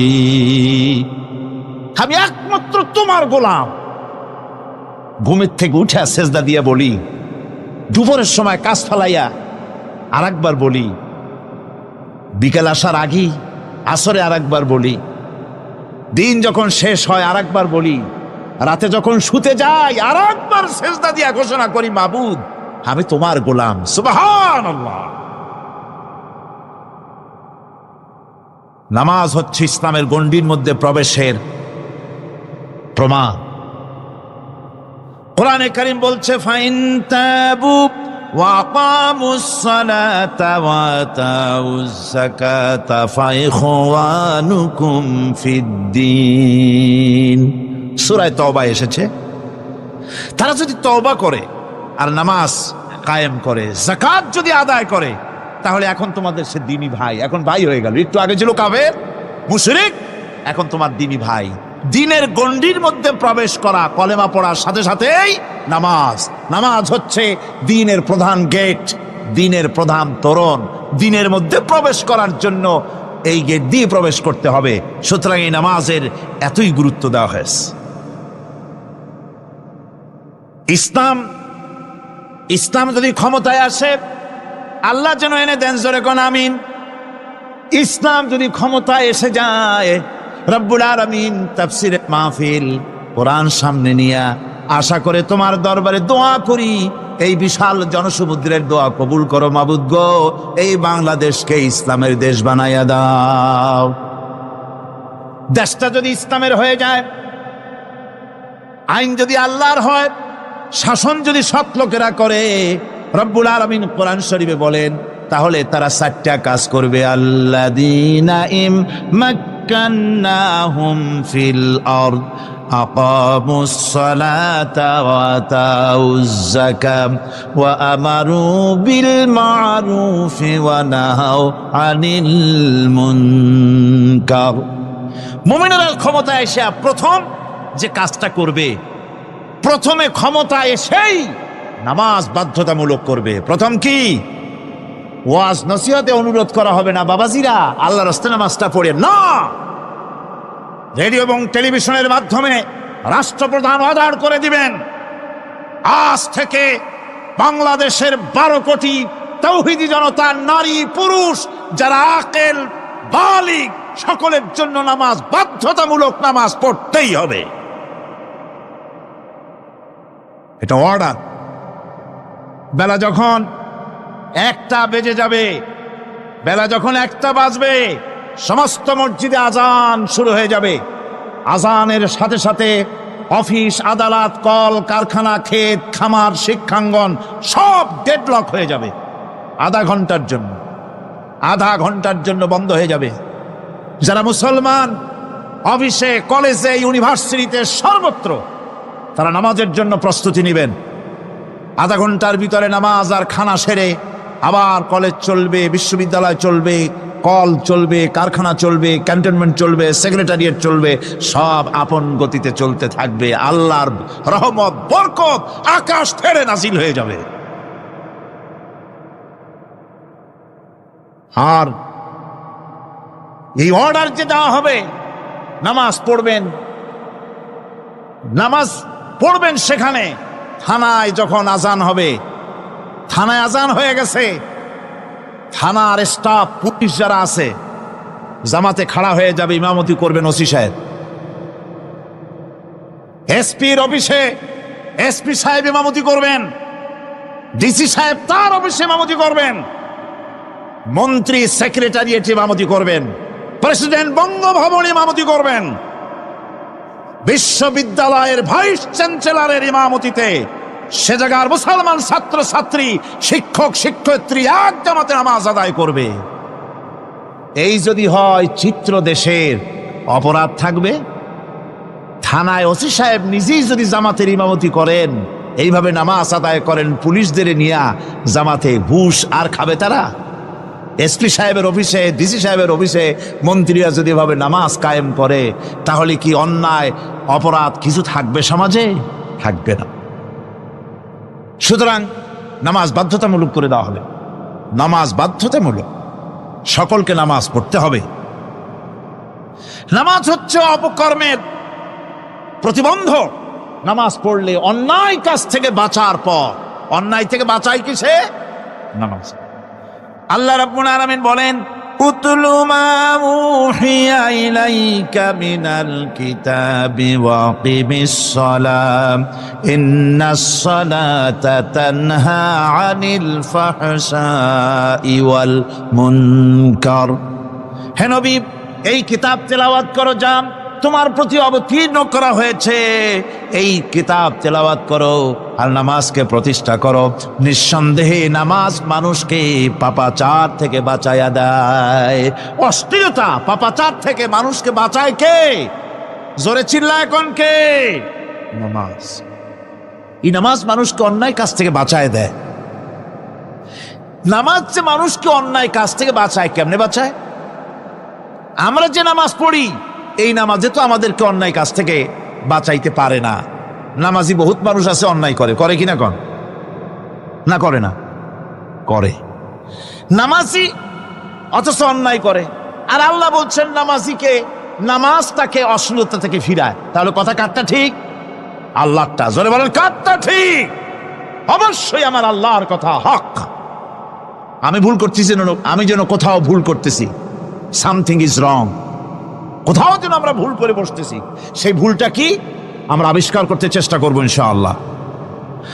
প্রথম যে কথাটা সেটা হচ্ছে এই যে আমরা যা নামাজে পড়ি আমরা তা বুঝি না। কথা ঠিক কিনা? আমি যদি এখন প্রশ্ন করি সামি আল্লাহু লিমান হামিদা অর্থ কি কন, ফার্স্ট ডিভিশনে কয়েকটা লেটার নিয়ে ফেল করবেন এরকম লোক আছেন না নাই? সুবহান রাব্বিয়াল আলা অর্থ কি জানি না, সুবহান রাব্বিয়াল আযীমের অর্থ কি জানি না, দোয়ায় কুনুত অর্থ কি জানি না, তাশাহুদ অর্থ কি জানি না, সূরা ফাতিহার অর্থ কি জানি না, এমন কি উযুর মধ্যে কয়টা ফরজ তা অনেকের জানা নাই। কথা কি বেশি বললাম না ঠিক বলছি? একজনের জিজ্ঞেস করলো, মিয়া উযুতে কয় ফরজ?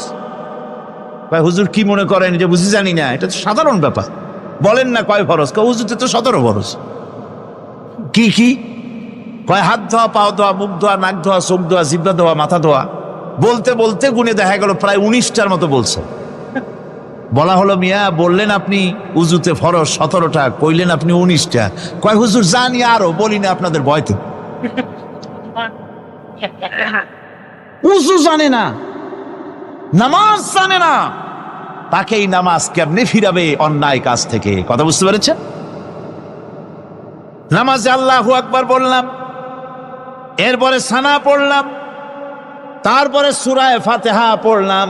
সূরা ফাতিহার ভেতরে যে সমস্ত কথাগুলি বললাম সেই কথাগুলি বুঝি না, কি বলেছি তাও জানি না। এরপরে সুবহান রাব্বিয়াল আলা বলেছি, সুবহান রাব্বিয়াল আযীম বলেছি, সামি আল্লাহু লিমান হামিদা বলেছি, অর্থ কি জানি না। আল্লাহ তা শুনতে পান, যে ব্যক্তি আল্লাহর প্রশংসা করেন তিনি তা শুনতে পান। নামাজের মধ্যে আইডিয়া দেওয়া হচ্ছে, তুমি যে আল্লাহর জন্য নামাজ পড়তেছো, প্রশংসা করতেছো, এটা এমন নয় যে আল্লাহ পাক দেখছেন না বা শুনতেছেন না। তুমি যা বলতেছো, প্রশংসা করতেছো, আল্লাহ পাক তা শুনতে পাচ্ছেন। সামি আল্লাহু লিমান হামিদা, সুবহান রাব্বিয়াল আলা। আমি মহান সর্বশ্রেষ্ঠ আল্লাহ রাব্বুল আলামিনের পবিত্রতা ঘোষণা করছি, আমি তার প্রশংসা করছি। সূরা ফাতিহার কি আমরা বলি আপনারা ব্যাখ্যা দেখে বুঝে নিয়েন, সেগুলি আমি এখানে বলে বাকি কথা সব শেষ করতে পারবো না। নামাজে কি পড়েন সেটা যদি জানতেন অবশ্যই আল্লাহ রাব্বুল আলামিনের কথা কার্যকরী হয়ে যেত। ইন্নাস সালাতা তানহা আনিল ফাহশাই ওয়াল মুনকার। নামাজ মানুষকে পাপের কাজ, অশ্লীলতা থেকে ফিরাতে পারে। আল্লাহ ইন্না বসায়ছেন, নিশ্চয়ই, বেশক, অবশ্যই নামাজ পাপ থেকে ফিরাবে।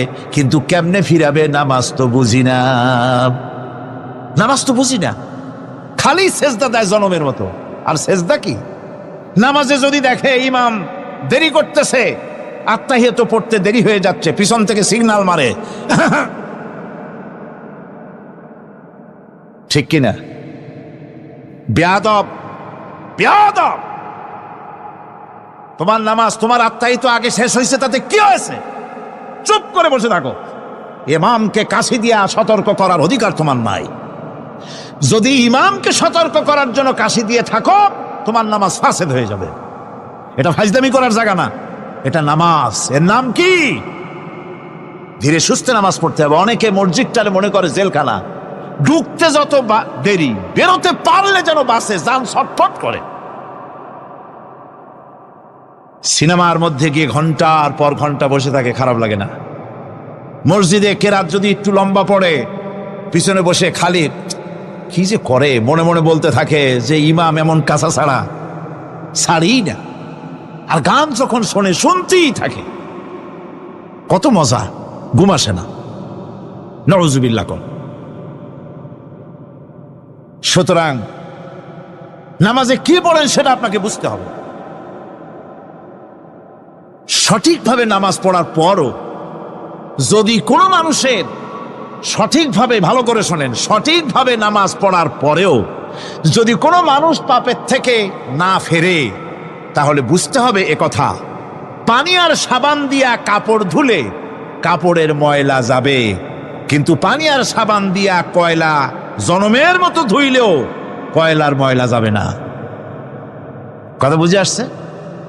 এর থেকে আর উত্তম দৃষ্টান্ত আমার কাছে নাই।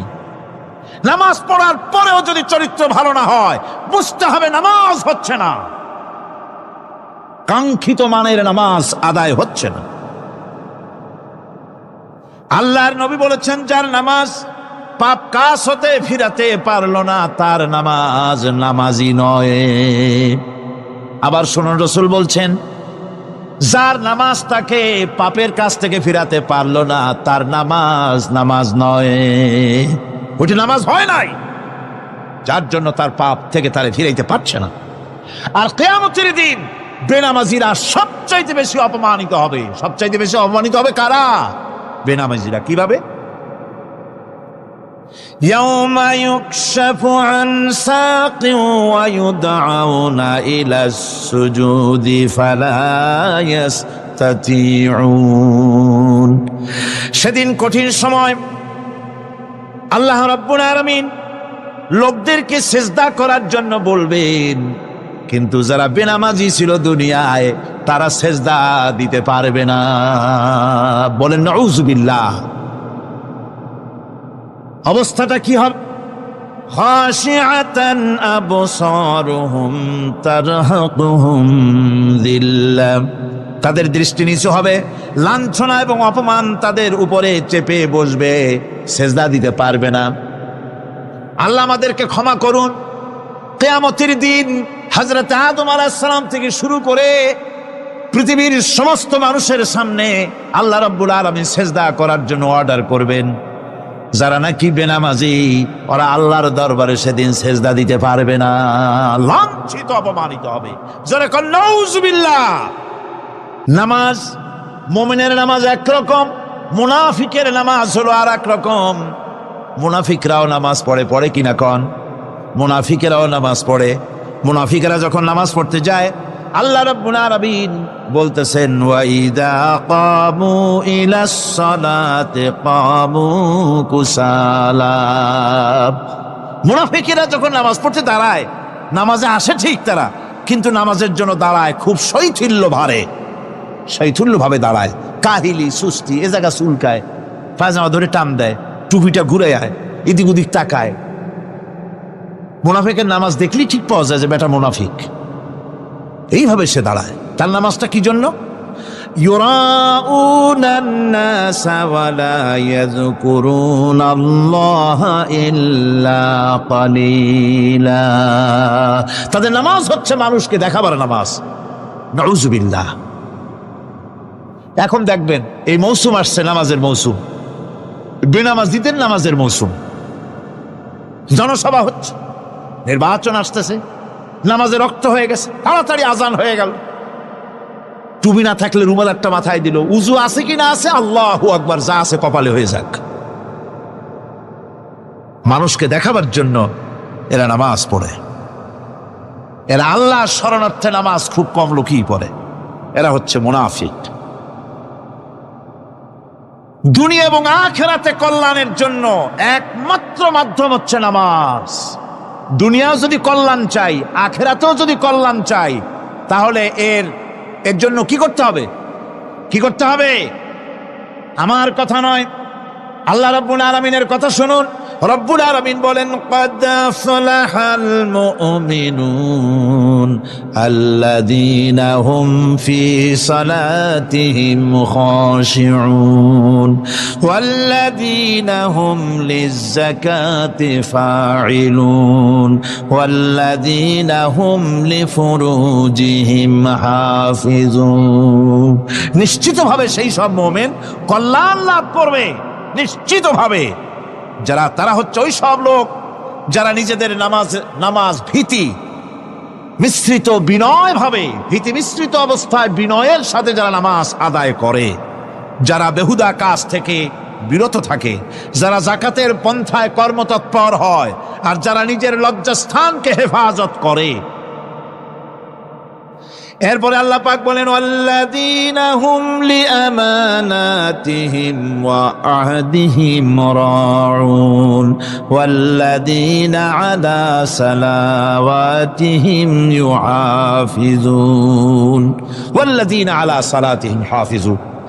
আর যারা তাদের আমানতকে পূর্ণ করে, আমানত এবং তাদের ওয়াদা চুক্তি পূর্ণ করে, এবং যারা নিজেদের নামাজ সমূহকে পূর্ণভাবে হক আদায় করে নামাজ পড়ে, নামাজের যারা হেফাজত করে, এরা কারা?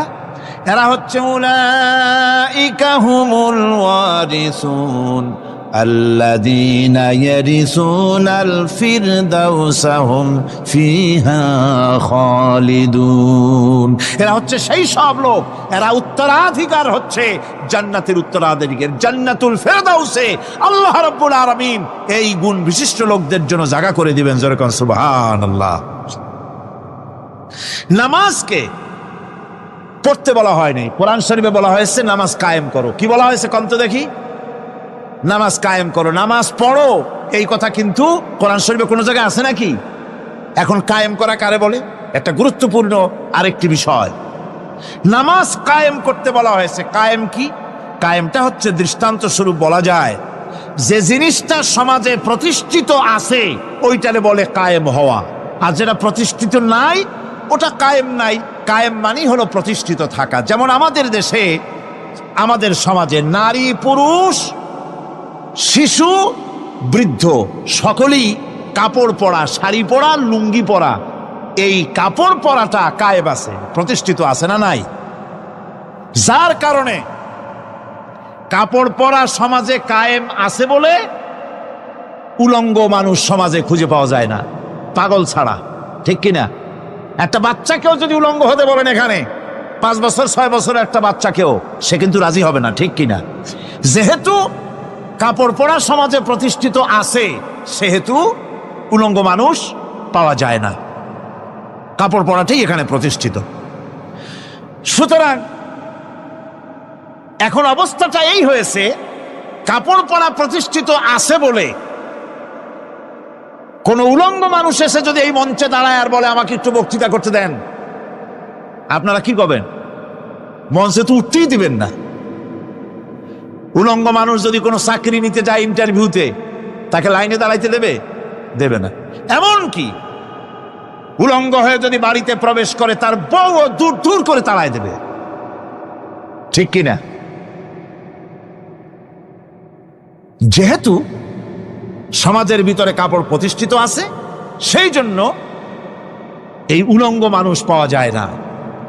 অনুরূপভাবে নামাজ যদি প্রতিষ্ঠিত হতো সমাজের ভিতরে, তাহলে বেনামাজি খুঁজে পাওয়া যেত না। চাকরি করতে গেলে সেখানে নামাজ মানদণ্ড হয়ে যেত, নামাজ পড়ে কিনা তা দেখে নেওয়া হতো। বেনামাজি লোক পাওয়াই যেত না যদি প্রতিষ্ঠিত থাকতো।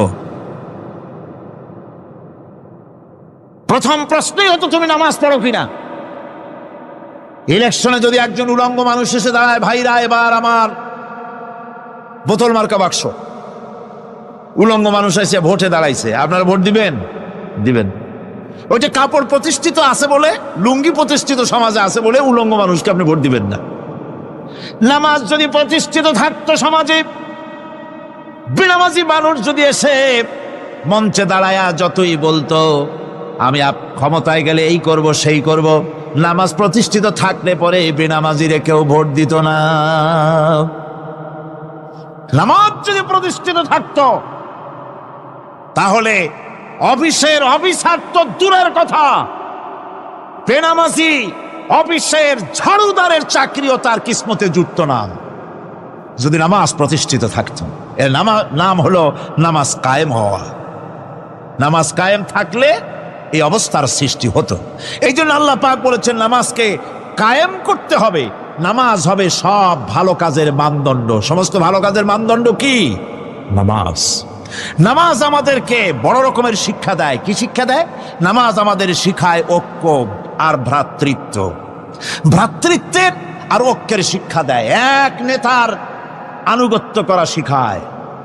জামাত যত বড় হোক, ইমাম হবে কয়জন? একজন ইমাম হবে। আর এই ইমাম মানে কি? নেতা। ইমাম মানে কি? নেতা নির্বাচন শিখায় নামাজে। নেতা নির্বাচন কে শিখায়? নামাজ শিখায়। বোঝেন খুব ভালো করে। কিভাবে? মনে করুন চট্টগ্রাম শাহী মসজিদে ইমাম প্রয়োজন। এখন সেই ইমাম নেওয়ার জন্য ইন্টারভিউ কল করা হলো, বিজ্ঞাপন দেওয়া হলো পত্রিকায়। অনেক আলেম আসলেন। ইন্টারভিউ বোর্ডে যারা বসলেন তারা ইন্টারভিউটা কিভাবে নেবেন? যার মাথার চুল লম্বা বেশি তার ইমামতি দেওয়া হবে, যার লুঙ্গিটা পায়ের গিরার তলে তারে দেওয়া হবে, যার মোষটা মুখের মধ্যে গিয়া ঢুকছে, হাসি দিলে বুঝাই যায় না হাসে না কান্দে, তারে দিবে। দাড়িগুলা কামাইছে তারে দেবে। সিগারেট খায় বা অবশ্য চট্টগ্রাম আর সিলেটে সিগারেটের ফতোয়া ভিন্ন রকম। বরিশালে আমি যেখানে জন্মগ্রহণ করেছি, আমার এলাকায় কোনো আলেম যদি সিগারেট খায়, মসজিদের ইমাম তো ভালো, মসজিদ ঝাড়ু দিতেও ঢুকতে দেবে না মসজিদে। এটা এই এলাকার এক রকমের কায়দা। আমি এটার ব্যাপারে কথা নাইবা বললাম। তো আপনারা খুঁজে দেখবেন সে সিনেমা দেখে নাকি, মিথ্যা কথা বলে নাকি, বউ পর্দায় থাকে নাকি। এগুলি মাইক্রোস্কোপ যন্ত্র দিয়ে ইমামের মাথা থেকে পা পর্যন্ত দেখবেন কিনা কন? আচ্ছা এবার কন তো দেখি, এই ইমাম সাহেব ইমামতি করবে কতজন লোকের? 500, 1000। শাহী মসজিদে ধরেন 5000 লোক হইল। 5000 লোক, 5000 লোকের ইমাম নির্বাচনের সময় পা থেকে শুরু করে মাথা পর্যন্ত দেখেন, এমনকি বউ পর্যন্ত। বৌমনি আনিয়ে দেখেন না, পর্দা থাকে কিনা এইটা আপনারা দেখেন, ঠিক কিনা? এ খবরটা নেন। 5000 লোকের একটা ইমাম বানাতে গিয়ে মাইক্রোস্কোপ যন্ত্র দিয়ে দেখেন মোষ কেমন, দাড়ি কেমন, চুল কেমন, পাও কেমন, হাত কেমন, হাতে নখ লম্বা কিনা, দাঁতে ছাতা কিনা, বউ পর্দায় থাকে কিনা, মিথ্যা কথা কয় কিনা, এত দেখেন। আর যখন নির্বাচন আসে তখন 2.5 থেকে 3 লক্ষ মানুষের জন্য একজন এমপি নির্বাচিত হয়। সেই ইমামকে বাছাই করার জন্য নামাজ পড়ে কিনা, জিনাকার কিনা, মদখোর কিনা, সুদখোর কিনা, ঘুষখোর কিনা, বদমাশ কিনা বাছাই করা হয় না।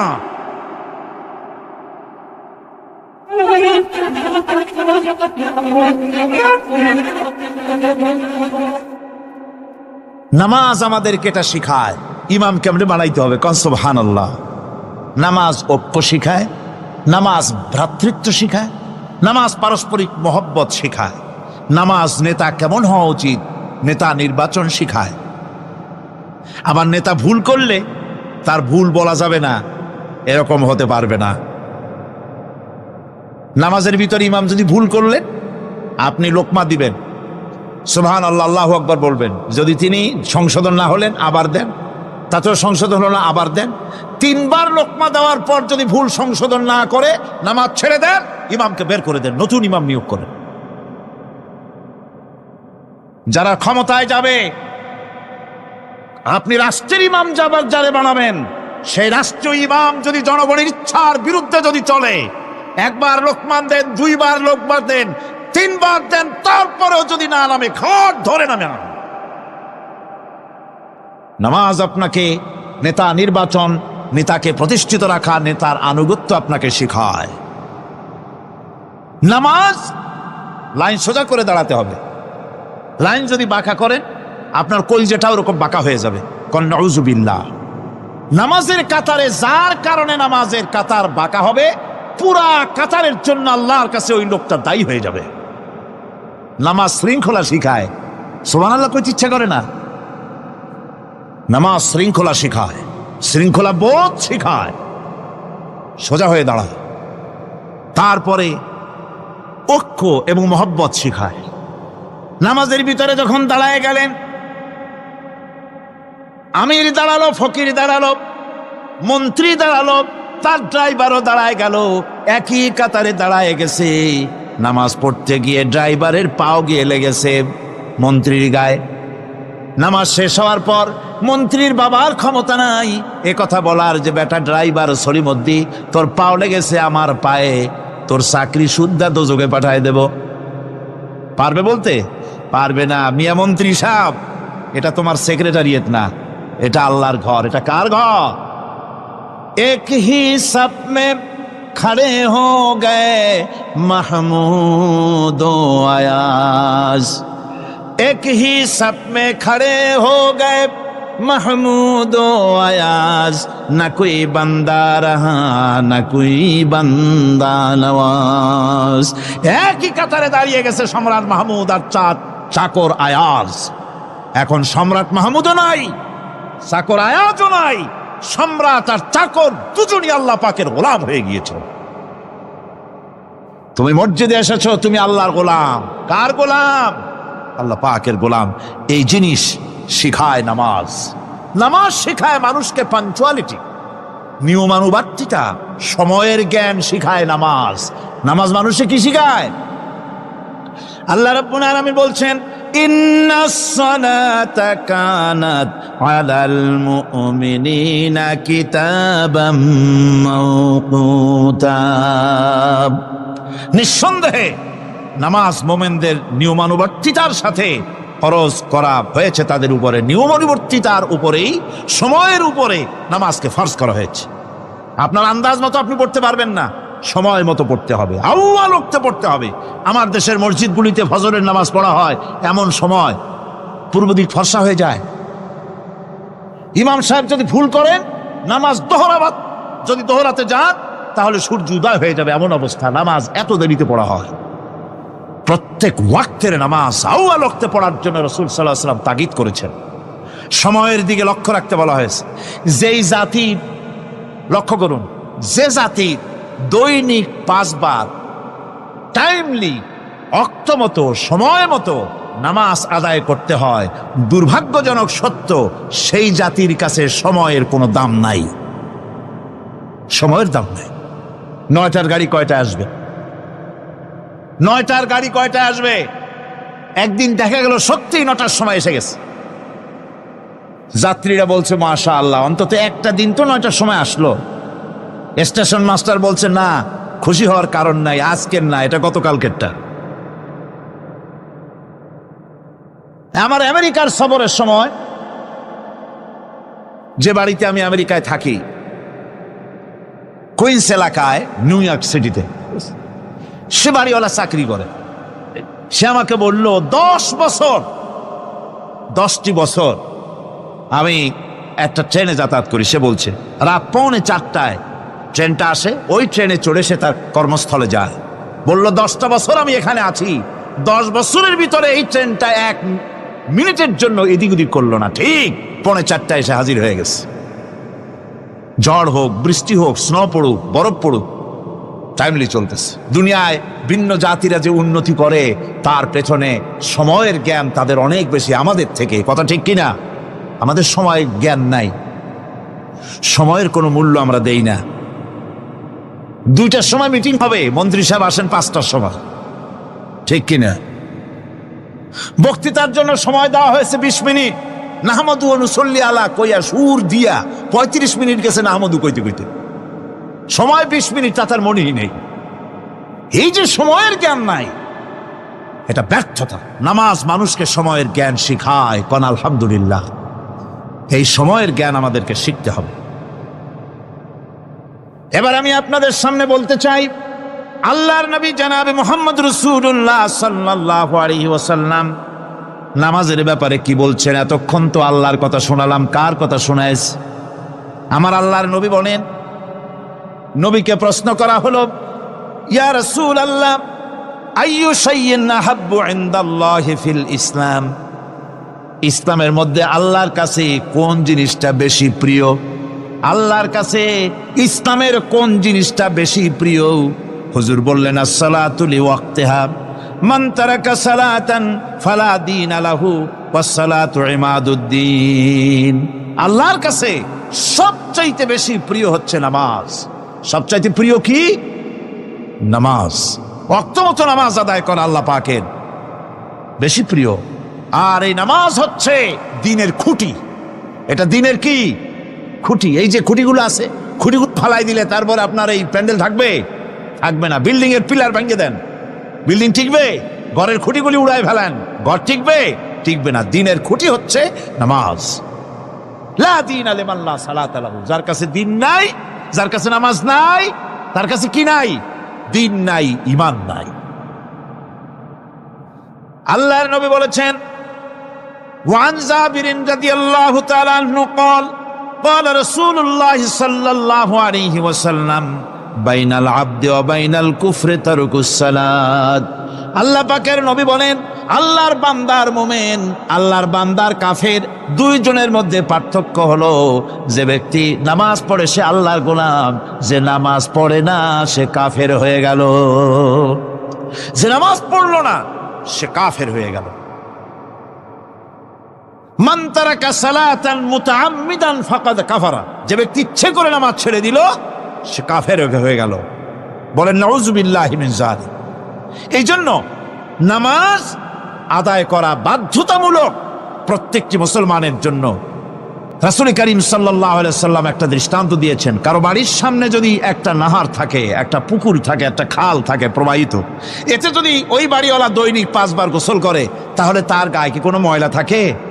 হুজুর, সাহাবীরা বললেন না হুজুর, থাকে না। হুজুর বললেন এটাই হলো নামাজের দৃষ্টান্ত। 5 ওয়াক্ত নামাজ যে আদায় করবে সে গুনাহ থেকে আল্লাহ পাক তাকে পবিত্র করে দিবেন। সুবহানাল্লাহ ওয়া বিহামদিহি। আমার ভাইয়েরা,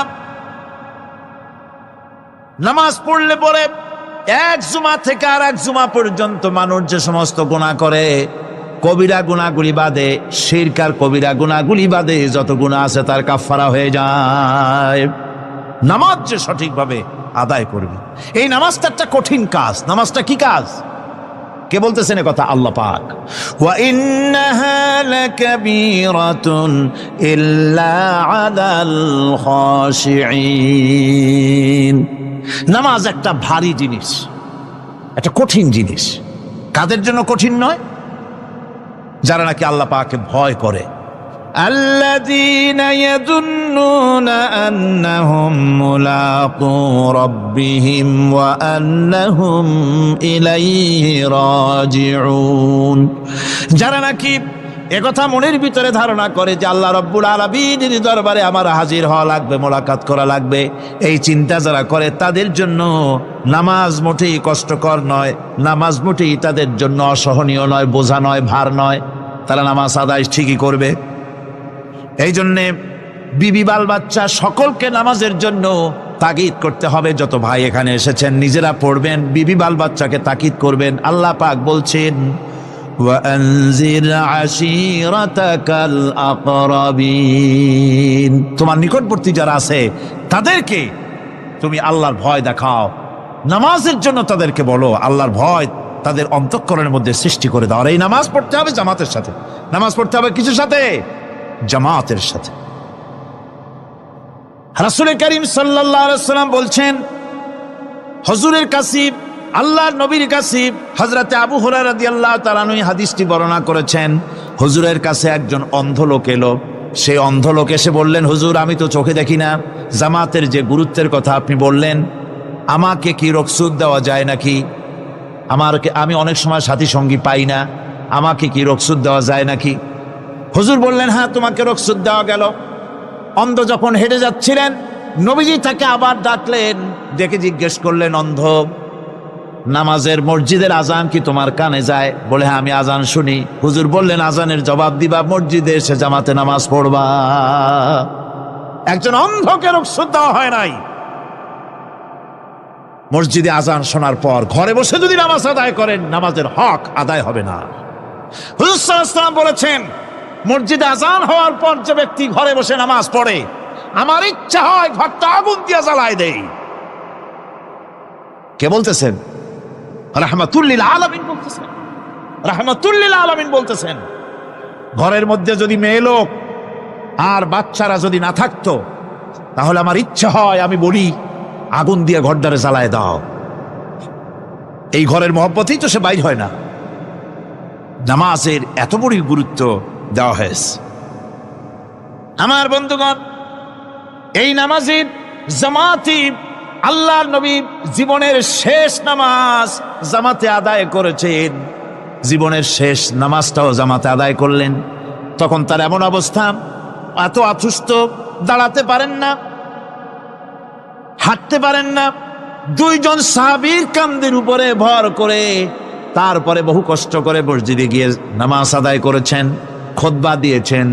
বললেন, খুতবা দিতে গিয়ে বললেন, আজ থেকে মসজিদ নববীর চতুর্দিকের সকলের দরজা বন্ধ হয়ে যাবে, শুধু আবু বকরের দরজাটা খোলা থাকবে। আল্লাহর নবী বললেন, আল্লাহ রাব্বুল আলামিন এই পৃথিবীতে তার এক বান্দাকে জাগতিক সব সম্পদ দিতে চেয়েছিলেন, কিন্তু সে বান্দা সব জাগতিক সম্পদকে উপেক্ষা করে মাবুদের সঙ্গে দেখা করা বেশি জরুরি, বেশি পছন্দ মনে করেছেন। এতটুকুন কথা নবীজি বললেন, কেউ কিছু বুঝলো না। হযরতে আবু বকর রাদিয়াল্লাহু তাআলা আনহু হুজুরের এই কথা শুনে কাঁদতে কাঁদতে তিনি অস্থির হয়ে যাচ্ছেন। সাহাবীরা চিন্তা করলেন, হুজুর কার না কার কথা বলেছেন, তাতে কান্নার কি আছে? বয়োবৃদ্ধ জ্ঞান বৃদ্ধ হযরতে আবু বকর রাদিয়াল্লাহু তাআলা আনহু বুঝতে পেরেছেন এই পৃথিবীর সব সম্পদ তো আল্লাহ হুজুরকেই দিতে চেয়েছিলেন। তিনি সমস্ত সম্পদকে উপেক্ষা করে তার মাবুদের সঙ্গে দেখা করার জন্য প্রস্তুতি নিয়েছেন। তার মানে হলো আল্লাহ নবীর বিদায় হয়ে যাবেন, আমরা নবী থেকে এতিম হয়ে যাব। নবীজি ঘরের মধ্যে প্রবেশ করলেন, প্রচন্ড জ্বর এলো। এই প্রচন্ড জ্বর নিয়ে তিনি শুয়ে আছেন, কখনো বেহুশ কখনো হুশ। এর মধ্যে সারা আযান হয়ে গেল। সাহাবীরা বহুক্ষণ অপেক্ষা করে হযরত আবু বকরের ইমামতিতে নামাজ শুরু করলেন। হুজুরের হুশ এলো, প্রশ্ন করলেন, আয়েশা রে এখন কোন সময়? হযরত আয়েশা বলেন, ইয়া রাসূলুল্লাহি, মসজিদে নববীতে নামাজ শুরু হয়ে গেছে। সাহাবীরা অনেকক্ষণ অপেক্ষা করে আমার বাবার ইমামতিতে নামাজ পড়তেছে সবাই, কিন্তু সাহাবীরা কেঁদে কেঁদে নামাজের মধ্যেই কাঁদতে কাঁদতে অস্থির হয়ে যাচ্ছে। তাদের মনের ধারণা হয়েছে নবীজির পেছনে নামাজ পড়ার কিসমত থেকে তারা মাহরুম হয়ে গেল। নবীজি বলেন, আয়েশা দরজা খুলে দাও আর আমার মাথাটা একটু উঁচু করে ধরো, আমি একটু নামাজের দৃশ্যটা দেখি। দরজা খুলে দেওয়া হলো, নবীজির মাথা উঁচু করে ধরা হলো। নামাজের জামাতের দৃশ্য দেখে নবীজি আবার শুয়ে পড়লেন। হযরতে মা আয়েশা লক্ষ্য করে দেখেন নবীজির দুই চোখের কোনা দিয়া পানি পড়তেছে। মা আয়েশা জিজ্ঞেস করেন, ইয়া রাসূলুল্লাহ, হে নামাজের দৃশ্য দেখে চোখে কেন পানি এলো? হুজুর বলেন, আয়েশা রে এটা কোনো দুঃখের পানি নয়, এটা তৃপ্তির পানি। এই যে জামাত নামাজ পড়তেছে লোকেরা, এই জামাত কায়েমের জন্য তায়েফের ময়দানে অনেক রক্ত আমার ঝরেছে। উহুদের ময়দানে দান্দান মোবারক শহীদ হয়েছে, সাহাবায়ে কেরাম জীবন দিয়েছে। এই যে জামাত আমি দেখতে পেলাম, ভবিষ্যতের একটা ছবি যেন চোখে ধরা পড়লো। আমার মনে হলো কিয়ামত পর্যন্ত এই পৃথিবীতে আমার যত উম্মত আসবে তারা এইভাবে করে জামাতে নামাজ আদায় করবে। নবীজি মাথার কাছে মালাকুল মউত যখন এসে গেছেন, আমার ভাইরা এই পৃথিবীতে যত নবীরা এসেছিলেন মৃত্যুর সময় সমস্ত নবীরা শেষ কথা যেটা বলেছেন, হাদিস, সমস্ত নবীরা উম্মতের জন্য মৃত্যুর মুহূর্তে শেষ কথা যেটা বলেছেন সেটা হলো আসসালাত, আসসালাত, নামাজ, নামাজ। আমার নবী যখন বিদায় হয়ে যান, বিদায় মুহূর্তে মেয়ের কথা বললেন না, কলিজার টুকরা নাতির কথা বললেন না, জামাইয়ের কথা বললেন না, স্ত্রীর কথা বললেন না, মৃত্যুর সময় শেষ কথা বললেন আসসালাত, আসসালাত ওয়া মা মালাকাত আইমানুকুম, নামাজ, নামাজ। আমার উম্মতেরা নামাজ, আমার উম্মতেরা নামাজ ছেড়ে দিও না, নামাজ।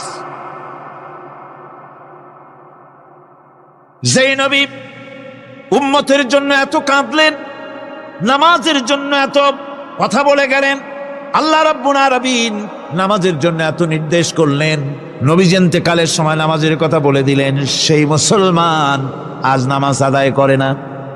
নামাজ পড়ে তো নামাজ শুদ্ধ হয় না। হযরতে হুযায়ফা রাদিয়াল্লাহু তাআলা আনহু তিনি একবার ইয়েমেন সফর করেছিলেন, এক মসজিদে নামাজ পড়লেন।